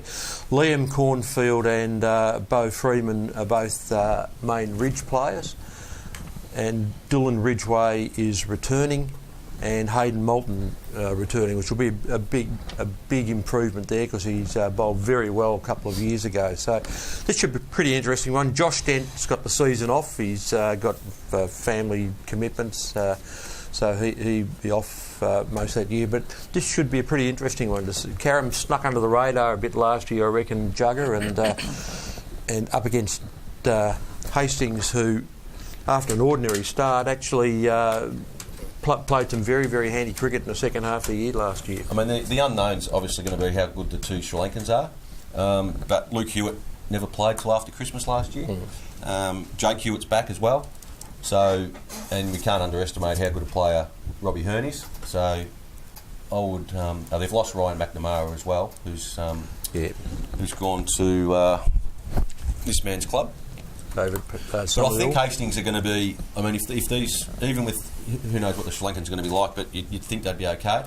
And they're going to be. I reckon they're going to be a team that are going to go under the radar a bit. I think they're going to be quite strong. And I don't think anyone would have thought going into the start of the year that they were going to be as good as what I reckon they're going to be. Hastings were a bit slow off the mark last year in terms of the way they started their season. They were on the bottom, probably losing the first probably 4 or 5, which certainly didn't help their cause. And with their opponents, obviously Carrum coming up into district, that's going to be the interesting thing to see how they go. They're obviously, as Jug touched on, the unknown in terms of how they go, and I suppose how good those couple of UK players they've got as well. They're only, I had a look at them last night actually, Michael, and they're 17 and 18. Couple of young kids. One's an opening bat, one's an opening bowler. So one of them made 1,100 runs for the season, but when you put it into context that he batted 44 times. I can only go by what the stat sheet says. That's a career. The highest score is 67. So I'd like to do my research, Rob, which he's gone, but if you're going to talk, you may as well know what you're talking about. So they're going to be unknown. They're going to, their first time obviously out to Australia, I would imagine, to play cricket. So if they're turf players, they're going to struggle to adjust straight up. So I reckon, and same goes for the Sri Lankans, but I would imagine that Hastings will be too strong. Pete, got any thoughts on this game? Yeah, I note that Ryan McNamara is coming to Somerville and Mitch Floyd's transferred to, two quality bowls they've lost. I think that'll leave a big hole in their personnel.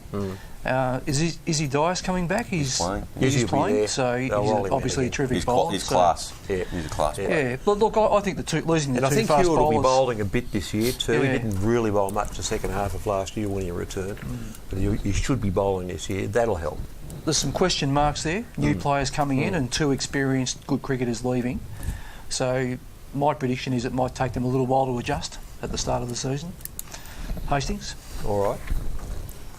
I actually think probably Hastings will win, but in saying that, as I said, they're just the unknown, Karen. If they hit the ground, they could easily win this because Hastings were slow out of the blocks last year.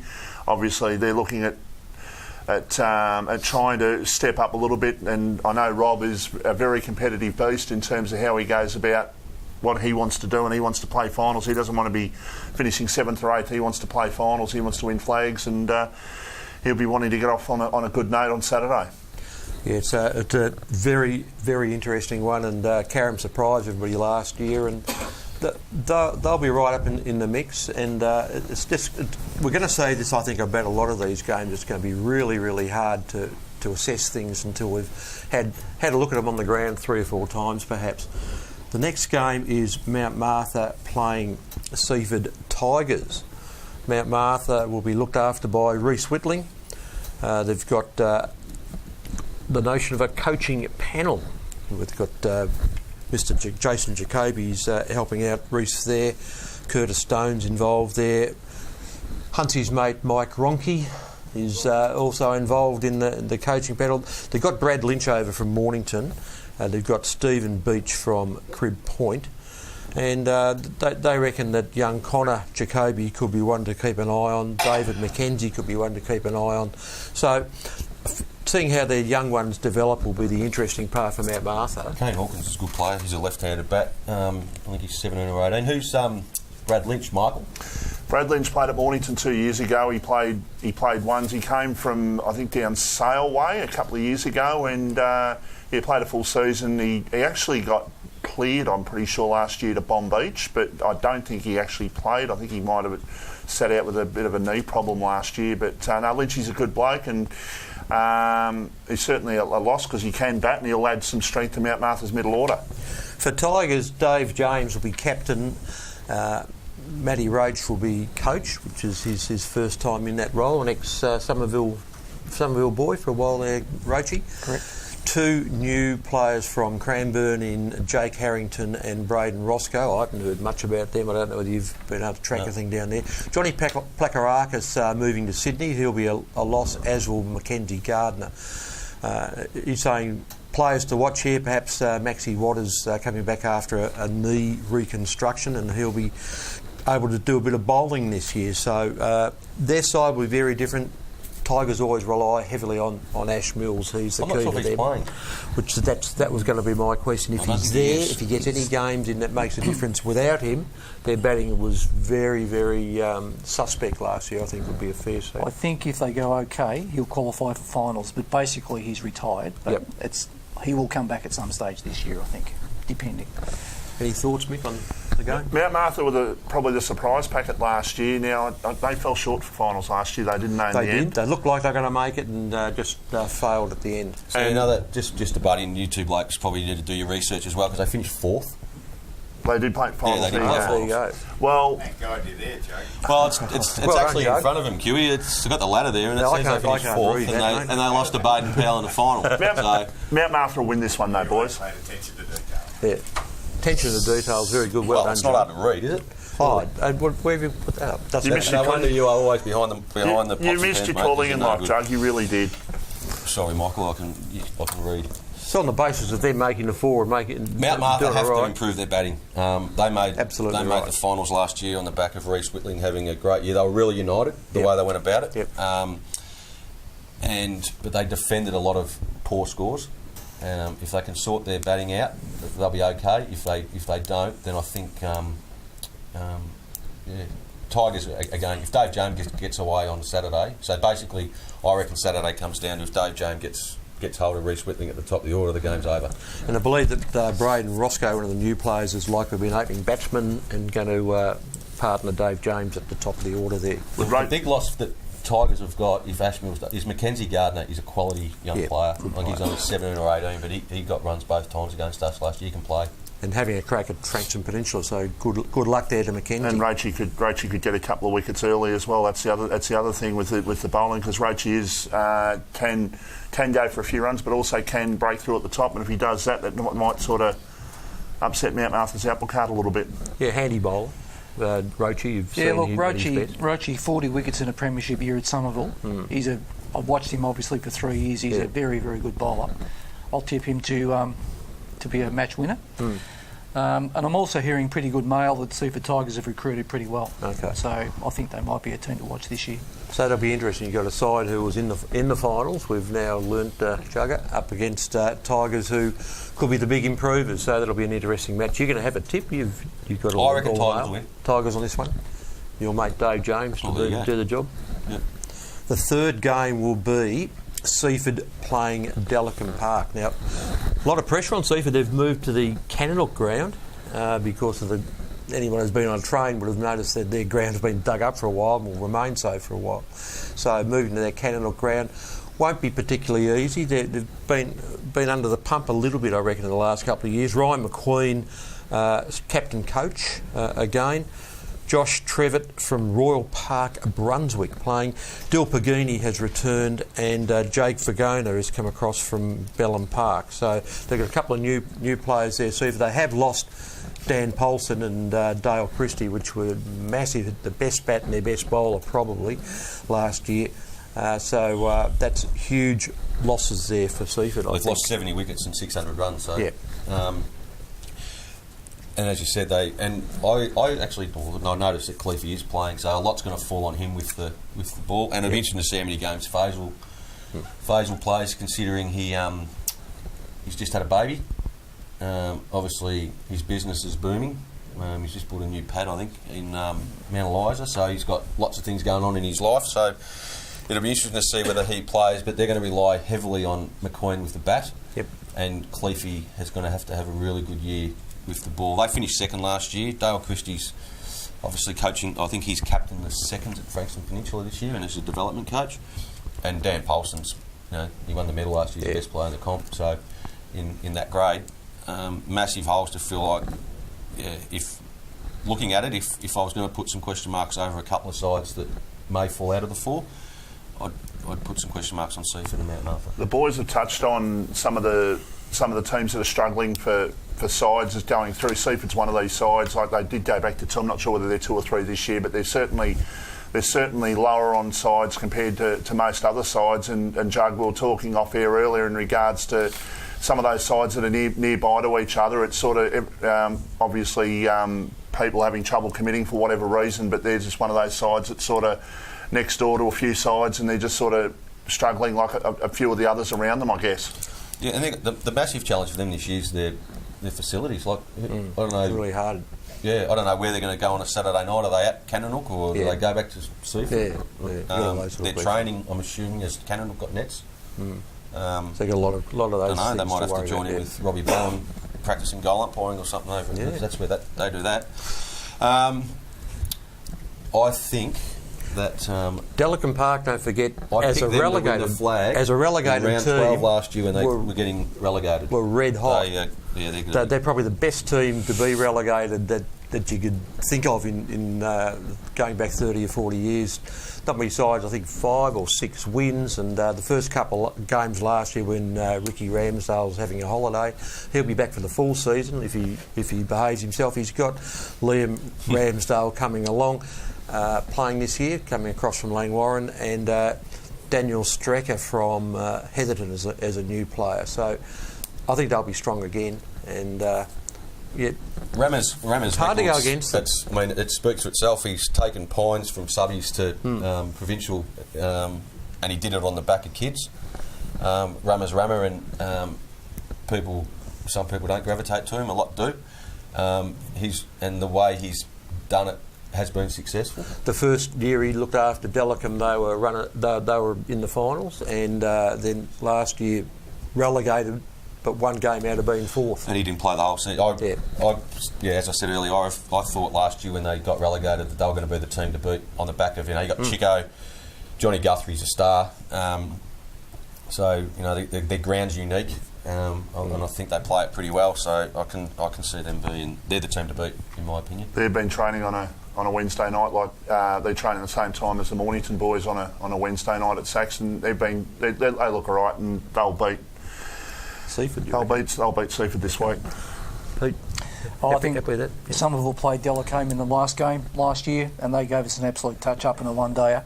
Cost us a place in the 4. Yeah. They're a very good team, actually. Very consistent, and Johnny Guthrie at the top. He's an absolute star. So is Chico playing this year? He'll always play. He'll roll himself out for the 40 over games. They're dangerous as long as he's at the top. Struggle by January. Just become a father this year. Chico, well done, a father. Well, congratulations there, Nick. That's fantastic. Okay. Final game in round 1 in district is Heather Hill playing Rosebud. And now Rosebud, of course, are cleaning out a lot of their deadwood this year. They got rid of you. They got your young fella there as one of the assistant coaches, and they got the 2 blokes who opened the bowling in Country Week final last year, or semi-final at least. No, in the final, yeah. So we or they? No, I'm a we. Okay. I'm a we. I've got a roll down there. As I said earlier, any opportunity to get any publicity is good publicity for your club, so whether it is through me. We've changed the direction of our club considerably in the last 3 years. We've had a plan of how we're going to get rid of all the old blokes. So Glennie was 2 years ago, I was last year, and Header's next. And Header's, well, clearly he's next. He'll end up playing with his son Tommy somewhere. Probably not at Rosebud, but that's we know that is what it is. But he got a 6 in a practice match. So we've got about 6 kids between 19 and 22 that never played last year that are back. Like we won the flag 5 years ago in the 16s, and a lot of them took off for whatever reason. We've got a lot of them back now, and they've chosen to come back. So we're in the right. We're going to have 7 players on Saturday that are under 22 years of age that want to be at the club, and they all hang around together, and the club's buzzing. Like Billy Quigley, we appointed him 2 years ago as captain at 19 after a flag, and now 2 years later we've appointed him as captain coach because of the leadership that he's just won a flag at Dramana in the footy. He's a beauty, and we're wrapped that he's on there. So similar to Paddy, we've got him as assistant to develop him as well. Your issues have been, though, Jug, with the bat, in terms of making runs. How are you going to fix that? Well, when I leave here, I'm going straight to Tullamarine to pick up a Pom that we've got coming over, who's a bat. So we'll go and get him, and hopefully he can adjust and play synthetic. Any more background on him? He's a Pom. He's English, he plays cricket. Yeah. Oh, if you want me to give you his name, I can do that, but I don't want to be controversial and get locked up. His name is Dick Brown. Okay. So not Richard. So it is Richard, but his magnet for the club is we put his last name first and his nickname last. So you work it out. I've got it. That's good. So we got him. So he's only 19, but he comes from a good club over there and plays with some good players. So again, it was just more about getting that right age group, and they all go out in the source together, and they go back to what we were talking about before with QE about cricket being, you socialise and you have good times at your club. We've developed that, and we've got that. We're going to have over 100 people in the rooms tomorrow night for selection and launches and stuff, and we've got 5 sides, and we're quite strong. We've got good foundation, and I think and it's coming through. We enjoy the rooms completed and all ready to rock yet? The change rooms are the biggest change rooms you've ever seen. Well, yeah. They're not finished. Okay.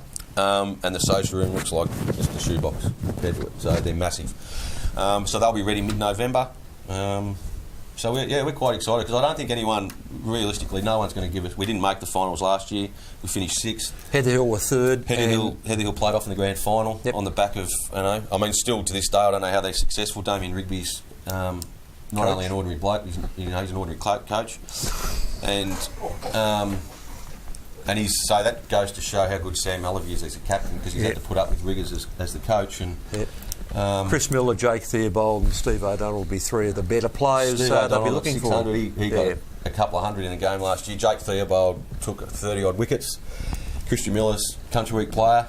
So we're under no illusions of how hard it's going to be, but round 1, you prefer to play a good side, I reckon, because anything can happen in round 1, and if you're going to go in as a team that no one really rates and you're playing against one of the better teams, I reckon you've got nothing to lose, and you just go out there and see what happens. So Heatherhill, to me, have to start favourite. Absolutely. There's no doubt that everyone probably sitting in here will say that they are. So, but that doesn't worry us. We'll just go out and just play cricket. 2 bats to come off, 1 partnership, maybe a 10 overs for sort of 20 run sort of spell. That's what you need in a one. That's what you need in a one day to get things going. And you never know, it can happen. Heatherhill, to me, are more likely to be able to do that than Rosebud and what we saw last year. Pete, you got any thoughts on that one? Yeah, look, I applaud you, Jugger, for what you've done at Rosebud. Your junior retiring. Development. No, but for your junior development and what you put in place, I think it's going to pay off in the long term, no doubt about that. I think Heatherhill have to go in as favourites. I think they'll win. It'll be a really good contest watching Stephen O'Donnell against your 2 opening bowlers, including your son. It'll be a cracker. If he gets away, I think you're going to be in trouble. Joe, you lived at Mornington many years ago, never came to Mornington. Correct. Why was that? You. Me? And your infatuation with Serena Williams, it made me sick. I thought it might have been something to do with your wine shirts, actually. No. That was possibly a factor. I've lived in Mornington, but I've always just played at Rosebud, apart from the one year where I had the pleasure of playing with the great Brian Parton. Yeah, fantastic. And Lyle House, who used to... now, there's a story too. Remember, you were looking after the show one day in my absence, and you invited Lyle along, and he said, "What do I have to do?" And you said, because all the scores are in the local paper is those days, make sure you bring the paper. So he brought the Herald Sun. Just another quick story on Lyle. When we played at Mount Eliza, me and Brian were at cover and mid-off because we were gazelles in the day. And Lyle come over to us. This is a true story, isn't it, Brian? And Lyle come over to Brian and I and said, "Have a look up on the hill." Basically, there was a female up on the hill that was sitting inappropriately for the clothes that she was wearing, and we were instructed to have a look, weren't we, Brian? Yeah. So we did. So Lyle clearly concentrating on the game. Yeah. No, I've actually thrown him well and truly under the bus on that one. Right, so Brian did it. Okay. Look, that's the end of District. We'll have a quick break, then we'll come back and look at round 1 of Peninsula. Don't be stumped, as the Cricket Show will be back after these messages.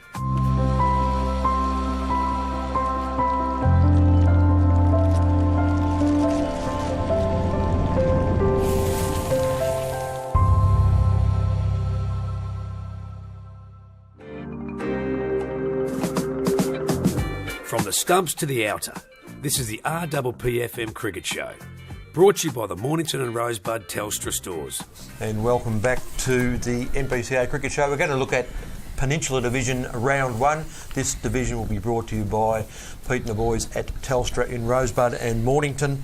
And always fascinating, we've brought the fella who, not on your own, but conquered Peninsula last year and knows a fair bit about the sides. Got Jace back, Main Ridge had one of those years bit of a meltdown in the final, and of course Pete saw many of those games from Somerville, so some great expertise here. The first game, Pines and Main Ridge, is going to be the broadcast match of the day, will be televised, so get onto that. We should be able to kick off around about 1:45. Pines, pretty much the same team, not old, young team, but Harley P. Sterling will be looking after them, and Damien Lawrence will be coaching Paddy Jackson, looking after their T20 side. But pretty much the same side, and they'll be hoping to get a lot out of Nick Wilcox, Jared Code and Reece Chalkley. Thoughts on this team? Because they were a very good side last year. I came and did the broadcast with you last year at the Pines, actually. It was Main Ridge Pines again, and Pines was as disciplined outfit on the field as I've probably seen in a long time. They had obviously Adrian Mack was on board there as well, but Paddy Jackson, Alex Code and the bowlers just bowled one side of the wicket, knew the plan and really smashed Main Ridge, to be honest. And I think they will rely on that again. They're quite young, but the kids that are young have sort of been there for 5-6 years now, have played sort of ones cricket for a lot of that. So yeah, I think Pines will be pretty good this year. It's a really tough game. Main Ridge, Sean Foster steering the ship. The huge in, I think, is Dan Paulson, because probably one thing Main Ridge needed was just that bit of stability in the middle order, probably about 5 or 6 you'd think, and hold things together, whereas sometimes there were millionaires one day and paupers the other, so they might just provide a little bit of stability.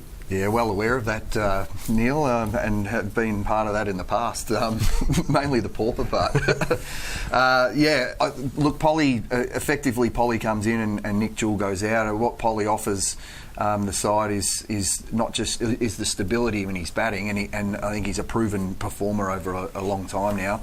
But from looking at pre-season, he's bowling as well. He's going to be really important with, he bowls those sort of 5, 6, maybe 10 overs, very similar to Gaz in his day as well, where he's potentially taking a lot of wickets or breaking partnerships. So I think it'll be really important. He's a great bloke around the club as well, good mates with Foz.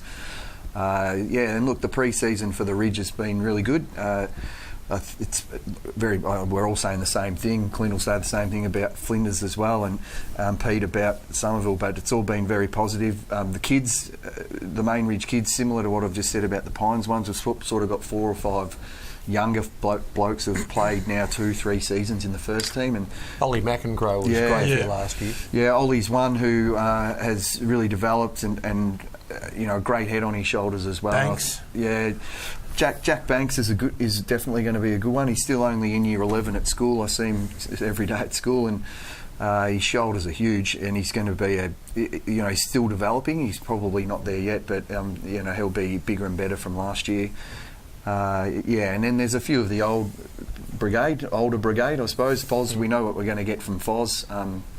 Been a revelation at Main Ridge, and fantastic bloke around the club. So, yeah, every game in this comp, I think, Clint will agree with me on this. Like last year, every game was just superb. Dulacombe getting relegated, yet easily could have played in the finals and had a big say in the finals. So I don't think much will change this year. The 2 teams coming up, I think, will be big players in the comp as well. And I'd be interested. The 2 teams coming into the comp will be big players in that as well. So. This game, every game is like a double pointer, I reckon. You've seen both teams, Pete, so your thoughts there? I really have a lot of time for Pines. Yep. If they play like their football side did in the Absolutely. grand final, Yeah. which they will, because they're very tight, very close, very well coached. I think they're going to be a very hard side to beat. I think Paddy Jackson didn't play most of last year. Yeah, after Country Week he got injured. His hip, was it? Yeah. So he's a bit of a plus coming in. Yeah, that's true. And I really like their discipline, but I look at Main Ridge in a one-day game with Paulson, Foster, Holmes. Gaz. Gareth White. Is Gaz playing? Not there this week. Don't think so. So you look at the Main Ridge batting and you look at the Pines discipline under a very good coach in Adrian Mack. It's going to be a really good game. Yeah, I said it last year to Adrian. I thought I'd seen Pines as the most dangerous side. I thought they played a bit like us last year, as in their players just seem to gel and play for each other, like you said about their footy side. So I was a bit surprised that they actually did miss out on the finals last year. And probably Paddy Jackson getting injured was the key to them that's just right. missing out. You know, and obviously Main Ridge playing off in the grand final last year probably had their worst game in the year, in a year or two.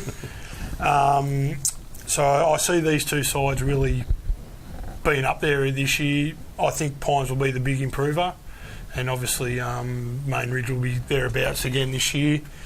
Obviously losing Jewel, that's not 100% though, is it, Jace? No, I don't think you'll see a lot of Jewel this year. So obviously that's going to be a big loss for Main Ridge, but as you said, you've had Paulson, and you probably get a little bit more with his bowling too, don't you?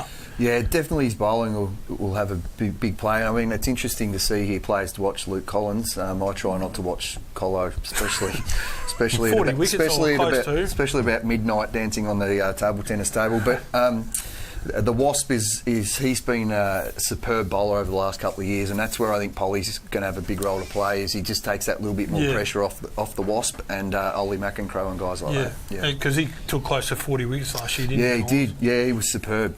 So, yeah, like I said, I think, Pines will be the big improver in Peninsula Division, and, Main Ridge will be... Might go for them in the first game? I'll probably say Pines, just the fact that they've played a lot of cricket together. Adam Paulson, different dynamic, losing Jewel, so might take a game or two to... to gel. All right. Yeah. The second game is Long Island playing Somerville. We'll get you to talk about Somerville in a moment, Pete. But for Long Island, Aaron Paxton, captain again. Stewie Swift, the coach. Bart's gone over there not as a player but as an assistant coach, just to give Stewie a hand. Shane Gillings coming across from Pearsdale is a big in, I reckon. And haven't lost any players. Andy Tweddle, Mr Evergreen, and of course Poobadoo Edrasinger has been a very, very handy player for them as well, and should continue to be so. Perky as well. And for Somerville, Pete, the ins and outs there for you guys? Yeah, look, I think our season will be determined by some of our senior cricketers who we didn't get a lot out of last year in terms of games. Nick Marshall at the top of the order is a class bat, and we're hoping to get a season out of him. He's been a little bit injury prone, but on his day he's a class bat. And Justin Alsop probably in the middle order. We'll get a full season out of him this year after probably 5 years of playing football, and he's going to really focus on his cricket this year. So if we get 300 runs out of those two plus, I think we'll be right up there. Obviously with Jade Herrick, he won the competition bowling average last year and probably didn't bowl in 3 games. I saw him and just on that too, there hasn't been much advertisement on the website. Obviously with the new division, Jade Herrick also won the John Hilly medal. That was the new medal in that. So maybe they could update their website, the NPCA. It's only been 4 years. I'm sure. I think the last winner's Ben Clements from, which is so. It might be nice to update their website on that. Remember talking about that about 6 or 7 years ago, Jason? Yep. It'd be nice to recognise these players that have won the medals. Obviously, Jade's the X factor of the comp, isn't he? I think, in all honesty, by his own admission, he's a very good batsman as well, and he probably gave his wicket away a bit too easily at times last year. I know he's personally challenged himself to probably double his output from last year, and if he gets going, you won't want to miss it. No, because he'll get 140 off about 70 balls.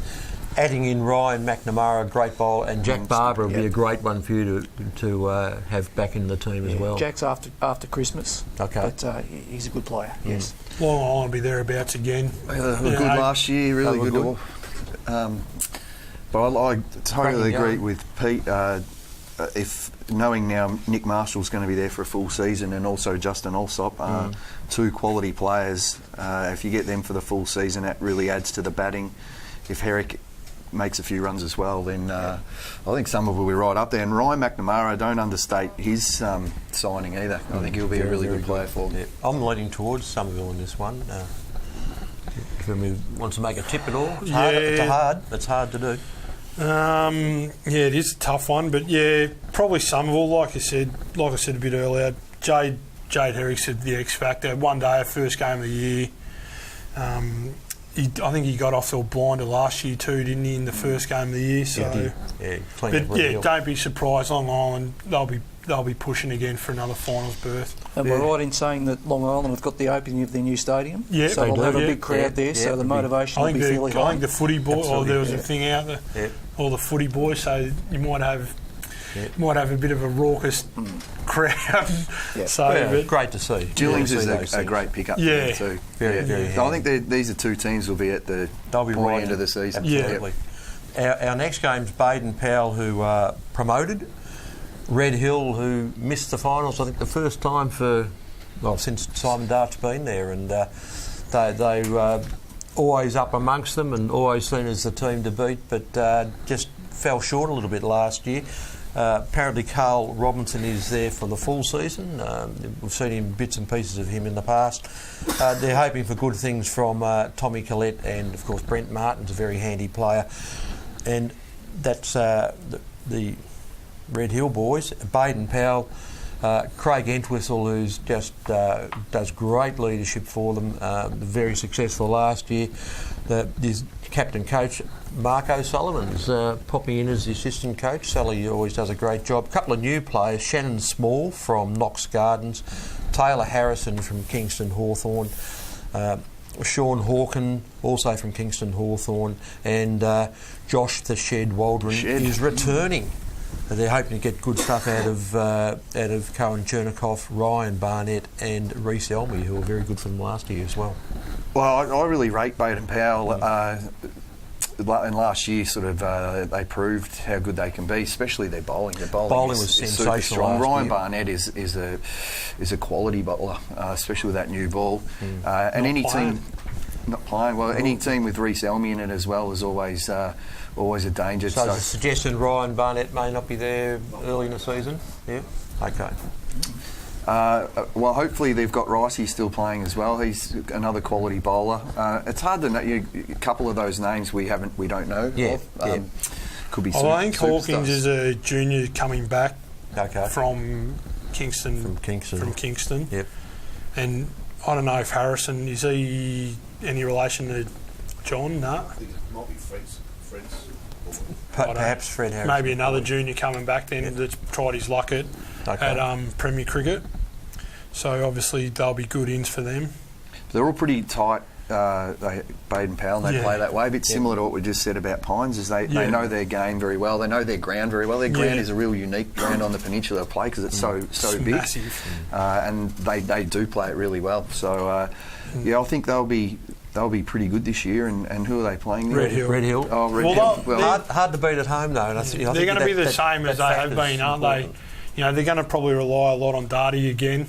And Brent Martin, they rely a lot on Brent Martin. Both bat and ball, but particularly with the ball, he not only does he tie down an end, he picks up wickets at regular intervals as well. He's a really good player. Okay, so where are we going on selections here, boys? Baden Powell. Going to go for Baden Powell there? It's always hard to go against Red Hill, but where's it at? At Baden Powell. That's the factor to me. That they do play that ground really well, and Red Hill used to the chip and the ball on the ground, and that's not going to work at Baden Powell. I think Red Hill under Darty, second bottom last year, would have made the 4 if they won the last game. Yeah, only one win. They'll be stung after that, and they'll fight back. There's no doubt about that. They're a good team. Yep. I like Baden Powell. I like the way they're set up. I think being coached by Sully, he's a premiership coach at Somerville. He's a very, very good professional coach, and he'll have them playing the percentages. So I'm going to go for Baden Powell in a pretty tight contest. Last game's Murdoch and Crib Point. We had a bit of a misprint here, but it's in the paper. Hey? It's in the paper. Yeah, well, it's come in the paper as a maybe misprint Baden as Powell well. playing Crib Point. Well, let's go with these two anyway. We'll look at both Murdoch and Crib Point. No buy here. Crib Point, Blakey looking after them.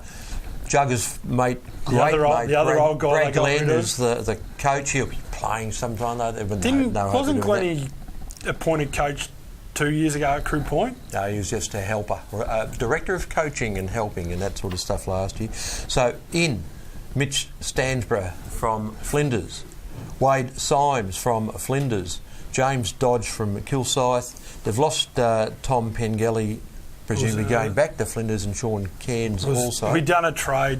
Did a trade? Yeah. Trade week, just got in time. There was 8 years and we got them as free agents, and we didn't want to do the compensation, so we thought we'd throw a few players in. At Crib Point now, Murdoch have got Robbie Lancaster as a new captain coach. Massive outfit though, Paddy Delmel. Paddy Delmel was a ripper. The 2 games we played against him, he took 7 for in the first game we played, and then he made 90 in the game, in the second game we played, which I think was the televised game. Yep. I think that was the controversial non-run out called by Woosha. But anyway, that was a weird one. But anyway, he's going to be a massive out for him. A couple of newies. Greg Pullen returning. Here's somebody from Carnegie.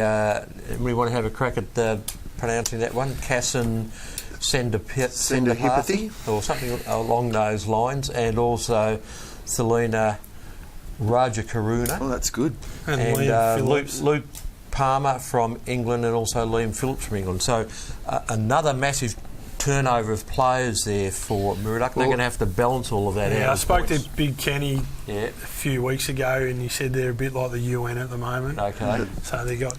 How was their season last year? England and Sri Lanka. Oh, amazing! Oh, they come from the clouds, didn't they? Out of everything that happened last year, or going into that last round, them making the finals was probably the last of the scenarios, wasn't it? They turned it around with their reverse outright against Main Ridge, but that was an unbelievable performance. But it's hard to know how Murdoch are going to go this year with all those new players. There's really big raps on this Liam Phillips. Yeah. I think he's played Premier cricket in England. Oh, okay. And got a stack of runs. Right. And they say he's really good. And Crib are at the end of an era, let's be honest. And they've lost some of their players, just lost the edge off some of the players. Ricky Thompson, I know, is, for instance, looking after the twos. And it'd be interesting to see how they go. Spoke to the Tin Man a couple of weeks ago, and he'll be at least raring to go for round one, which he wasn't quite raring to go for round one the previous year. And who knows what Luke's doing? Yeah, and there's a chance that Luke Harrington will not be playing. Certainly won't be there in the first few weeks, and likely to go a bit longer. So it goes more in the Caulfield Cup. So lots of question marks for both of these teams, really. But the question marks look a bit more interesting for Murdoch with some of those names. They might just knock this one off, I reckon, Murdoch. Is Wade Symes up for the whole season this year? Not sure. Obviously, he's going back to Crib Point. He's not part of we got him from Crib Point a few years ago. But who knows with Simo what's going through his head? He's a bit of him and Stansborough. Yeah, I think Pud got 90 in a practice game out of about 170. I think was against Rosebud, was it? No, the other practice game.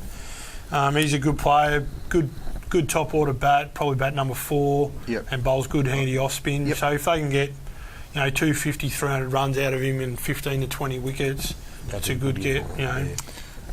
It's hard to know with Cribby, especially if we don't know what Barkers is doing, Luke. Well, it's hard to know with either of these two teams. I'm leaning towards Murdoch on the back of what Alpie's saying. That a couple of their recruits sound like they're pretty good. Sound interesting, and they have a fair bit of momentum going into this season. I know they didn't win their final, but leading into the finals, I think they were surprised but happy to make it. Like they've probably been a bit of a struggle for them in Provincial, and just to get back playing finals last year. I think talking to them sort of during that final when we played them, and then seeing some of them afterwards in the pub and that, I think they were happy with their season. I think Murdoch will. I've got them for this one first round. Yeah. And again, it's going to be one of those amazing rounds of years for Provincial. It's going to be one of those ones where toss the coin most weeks. Peninsula. I'm sorry. Just looking at if we're trying to pick the 4, I'm looking at 6 sides there, thinking. I reckon it's even more. It's hard to even pick a team that couldn't make the 4. Yeah, that's right. I think it's going to be that even again. Yeah.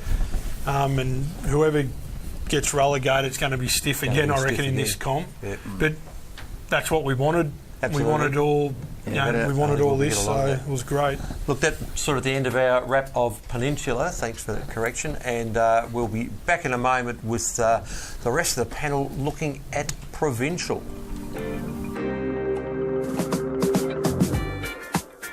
Don't be stumped, as the Cricket Show will be back after these messages. Ever thought of yourself as a powerful member of your local community? As a customer of a Bendigo Community Bank branch, that's exactly who you are. For when you choose to bank with the Bendigo Bank, it triggers a cycle of great outcomes for your local community. Banking with a community bank means your community shares in the bank's income. Your community then decides which projects that income is spent on. So let's make great things happen. Drop into your nearest Bendigo Community Bank branch or visit bendigobank.com.au. From the stumps to the outer, this is the RPP FM Cricket Show. Brought to you by the Mornington and Rosebud Telstra stores. Hello, welcome back. And this is the final segment of the morning. We're going to do Provincial Round 1 MPCA cricket, brought to us, of course, by the Bendigo Bank. We've got Flinders and Sorrento. First time they're playing ever in a Provincial game in the MPCA. Clint, would you like to start us off with Flinders, please? Yeah, obviously coming up from Peninsula ranks, winning the inaugural Peninsula division last year. Yep. Fantastic by us. First time back in Provincial in 35 years, I think it is. And for the 5 years that we were in Provincial, I don't think Sorrento were in there at all. So obviously, yeah, first time playing against them there. In the high grade? Yeah. Couple outs for us this year is Max Royal, who's going to be a big loss for us. And Mitch Stansborough gone to Crib Point. Max has bought a house over at Phillip Island, so he's gone to play over at Phillip Island. And obviously Wade Symes going back to Crib Point as well. You've got two from Crib Point. Yeah, we got two. Yeah, we got two from Crib Point coming in. Can you tell us about them? Sean Cairns, originally a Flinders kid. The oval's named after his grandfather, so it's a bit weird that he never played his whole time at Flinders. And Tom Pengali just looking for a bit of a change. Keeper batsman, but probably won't keep because we've got young Mason Mail, who played for us last year. He's our wicket keeper, so he'll probably bat in the top order. Tom looks pretty solid. We're probably going to be again relying on Tommy Clements and Blake Hogan-Keogh, and hopefully this year Mason Mail can stand up. He had a really good grand final. He only made 12 not out, but we were under the pump. We're only chasing 73, I think it was, and he carried his bat for the whole time. He was only 17 years of age, and we just didn't want to lose wickets, and we just said to him, stick around. And he was the one that hit the winning runs for us. I don't know how we're going to go. I don't think we're going to get relegated. Don't know if we'll make the finals, but if we can win 5 or 6 games, we'll be thereabouts and see how we go. But like everyone else, we're expecting to be playing finals. So again, we've got Beggsy, Bath, Fieldy, Burnsy. So we've got the nucleus of some really good older cricketers. And like I said, just our young guys need to stand up and sort of take the baton from them. And obviously against Sorrento, I see them, I see them what we were, 10 years ago. At Southern Club, relying on their young guys to keep them up in Provincial. They've played in 4 Provincial grand finals over the last 7 or so years. So if we can sort of emulate what they've done over that time, would be happy with that. Maybe getting 1 flag would be nice instead of losing 4, was it? But they've added some strength this year with Jake Wood from Frankston Peninsula. And this year under Liam O'Connor as the coach and Bobby Wilson just being captain this year. And again, they've got Jackson Casper back. 7 or 8 years ago, he was the next big thing. He was a quality bowler as a kid. Absolutely. The Bowl twins are back. They were there when I was coaching back in the late 90s, early 2000s. They're back. And they look like they've picked a couple of guys up from outside the area. A guy from Baldwin in Ben Gordon and Sam Kimber from Mount Waverley. And so again, we're just happy to be back up there, and we'll just whatever happens this season happens, and we'll just go from there. Any thoughts on round one for the Flinders-Sorrento game, Dole? Oh, look, I mean, certainly Flinders have certainly depth, experience. Neil Barfoot's certainly a skipper. Quality player. He's been there. He's played cricket in all grades across the certainly across the peninsula. Good to see Bobby Wilson at the helm, remaining at the helm. They'll be well structured under Liam O'Connor. Jake Wood, as you mentioned before, back from Frankston Peninsula. Yeah. Significant experience playing under those conditions at Frankston Peninsula. For mine, look, I mean, certainly off top, I think most would say, look, Sorrento, having been in Provincial for as long as they have, I don't mind throwing caution to the wind. I might say the boys from Flinders to continue on their quality form from last year, and maybe in an upset to take the first one. Mr. Hunter? Yes, well, there's some good players coming into Sorrento, and what they need is a bit of depth. Don't look like they've lost too many players, and if half of those guys play in the first and seconds that they've picked up, there's 8 or 9 of them, so it gives Flinders plenty of depth. Yep. Jake Wood's a big in for them, fast bowler. He could have a very successful year with them. He's possibly a 40 wicket taker for them. And young too, so he'll bowl long spells. Yeah. He'll be able to come back for a second and third spell. Yeah, and So it's just what they need, because Bobby Wilson's still going to throw his arm over, and possibly he could double the amount of overs, from the other end if you've got Jake there. Flinders, terrific effort for them to make it to Provincial, and they've picked up some good players too, but I'll make it short. I think Sorrento will just get over the line in this one. And where is it at? Flinders. So we're unveiling the flag. There you go. So that even further supports my contrarian view. No, I'll still go with Sorrento. I'll support the unveiling of the flag with a win. There you go. Well, I'm going to go with the two outsiders here and go with Flinders, only because I still believe round one's a bowler's game. Batsmen really haven't had that much time in the middle. They're still getting to know their craft in the year.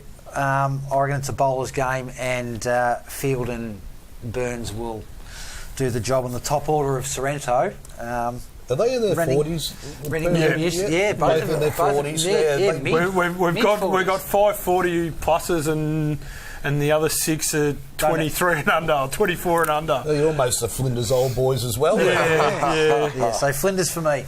Yeah. Righto, next game on the list is Mount Eliza versus Pearsdale at Mount Eliza. Remembering these are all at 12:30 start Saturday afternoon.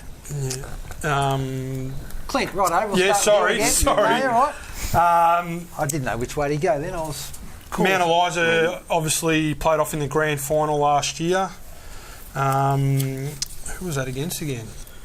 Langwarrin. And they lost that fairly easily in the grand final. Yep. I think it looks like Timmy Clark's taken over as coach, and Justin Grant's just captain this year. Yep. With Justin Savio as an assistant. Looks like they've picked up a couple of guys, Ewan Fox, Tim Scott and Anthony Cleary. Heard of those names before, lads? No, none of those. Ewan Fox I have. I think he's a... Is he an ex... He's been a medaliser boy in the past. Yeah, righto. They had a young kid that opened the bat. Anthony Cleary, I think, also as well. Tim Scott, I'm not. Is it? And the young blokes, Googe. Yeah, Googe. Good, he had a really good final series last year, didn't he? Very patient. So, I don't think Ben Tracy's going to pad up this year. I'm pretty sure.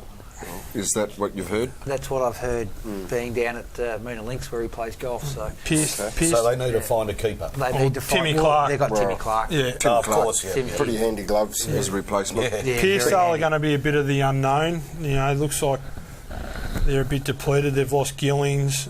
Dewey's gone back to Frankston, and looks like they've picked up a guy from Dandenong, Ross Woodell.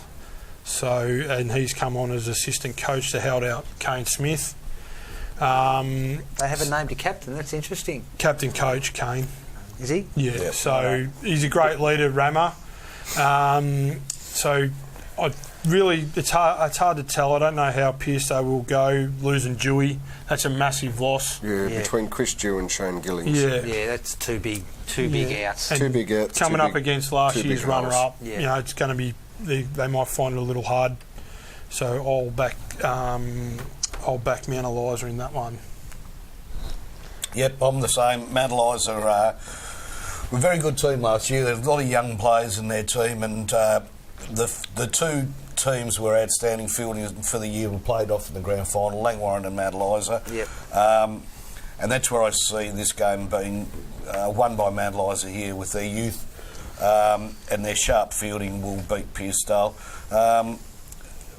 Sorry to see Chris Dew leave, actually, the Peninsula. I thought he'd been there 3 years. Oh, maybe a bit longer, 4 or 5 years. All right, yep. Going back to Frankston. Well, this is his second crack at Frankston now, isn't yeah, it? he came from Frankston. Yep. I think a Mornington boy originally, but I think so, yep. Yep, Pearstow, I'll go with Mount Eliza in this game. I have to follow suit. I think I'll tip Mount Eliza in a tight one. Often first up games are often tightly fought, but I think following on from what Hunsey said, certainly a quality fielding outfit. They bowl tight ends at both ends, and they've got the ability to bat, as we've seen. Although they were a little bit shaky in the grand final last year, but on the whole throughout the year last year, certainly been our nemesis as a club, Mount Eliza. Yeah. But Mount Eliza for mine, first up. Yeah, same here too, Mount Eliza over Pearstow. Game number 3, Langwarrin versus Baxter. Langwarrin last year's flag winners, and Baxter, well, they had the year that they sort of had to have. Did they just miss the finals last year? I think they did, didn't they? Yeah, they did. After a horror start, then they came good around the Christmas time and then lost those last couple of games towards the end of the year and rendered their season done and dusted. So, well, they've added, the Premiers have added Tom Hussey, who's been a prolific run getter over in the West Gippsland League, I think, for Tooradin, and a former Casey South Melbourne player who played a lot of cricket, I think, at Premier First level. So obviously they're just going to add to that. You know, they've also got the two Prosser brothers. You know, Matt had a great year last year. Probably stiff not to win the Wally Wedgwood. Yeah. You know, any other year he probably wins that hands down. But you know, when you got Chris Brittain also having a good year as well, that helps. You know, again, like most of the good sides, you know, they've got their good young kids that have come up through their ranks. Like I said, both Prossers, Taylor Swift, I just about said. Taylor Smith. You did say it. What do you mean? Davey and all those sort of guys, you know. Good young player, Riley Davey. Yeah, so... and Baxter, looking at them, Chris Brittain's taken over as captain from Dan Warwick, and Trav Saws as coach. Doesn't look like they've lost anyone, but they haven't really... they don't look like they've picked up, and they've put down the players to watch as Daniel Warwick and Chris Brittain. You know, do we really need to be watching those two? So again, where's their youth and depth coming from? Who knows? But again, when you've got those quality players in your team, you know, they're going to be hard to beat. But you know, on this, I'm going to back Langwarrin. Yeah, they were a bit of Dad's Army last year, Baxter. Have been for a few years. I mean, they're classy players. They love playing their cricket. They love scoring runs, Dan, and that sort of stuff. So no matter how old you are, if you can still do it well, you know, you got Bridgie, you got Dale Irving. You know, they've all been around for quite a long time. So Travis Sawyers came back middle of last year. Yeah, I think from a crook knee or something. But how do you pronounce the spinner's name as well? Mudgee? Ewan Manajay. He's supposed to be a quality leggy. So. The day we went out there, it rained for 7 hours, so we didn't get anything. He didn't get a chance to hold it. The Aaron Edwards, Andy Johnson outs for Langwarrin, are they big or...? Oh, Andy Johnson is. And certainly young Aaron Edwards, I mean, as we mentioned before, he's heading across to Tybe to play with his brother. Mitch, but certainly Aaron for mine, he's, you know, he's a solid middle order bat. Batted tad higher in the twos, obviously, hits the ball strong. Look, I mean, he's a good young, solid player. Yeah. And Andy Johnson will be a loss. Yeah, without doubt. He's been a stalwart for them. Without doubt. And I noticed young Joel Bateman's not playing. I don't know whether he's injured or not, or whether he's looking to concentrate further on footy or not. But once again, Joel Bateman, certainly, once again, another young quality player, solid opening bowler for them. Yep. So, once again, youth. So why isn't Andy Johnson playing? Do we know? I'm not sure. It doesn't say. No.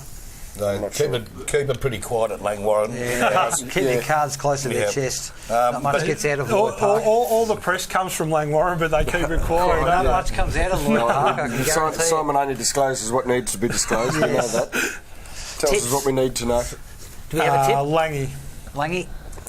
Yes, I'm going to go with the younger Langwarrin team. I think that those players, they're terrific players that they've lost, but I think they've got a lot of youth coming through. Langwarrin, they're huge, and massive area to draw from. They've given some of the younger players a go, and they've stepped up. So I think they've got a terrific amount of depth at Langwarrin for years to come. Unfortunately, in this game against Baxter, Langwarrin once again with their fielding, and they're just a complete team. The batting, bowling, and fielding is very good down there.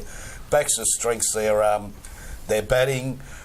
Pretty good bowling team too, but they're fielding with the older bodies. Aging, and it's if it leaks 20 more runs than Langwarrin's, could be the difference in the game. Look, I mean, certainly agree with the better part of that. I think first up, Langwarrin across the board be too solid and too strong.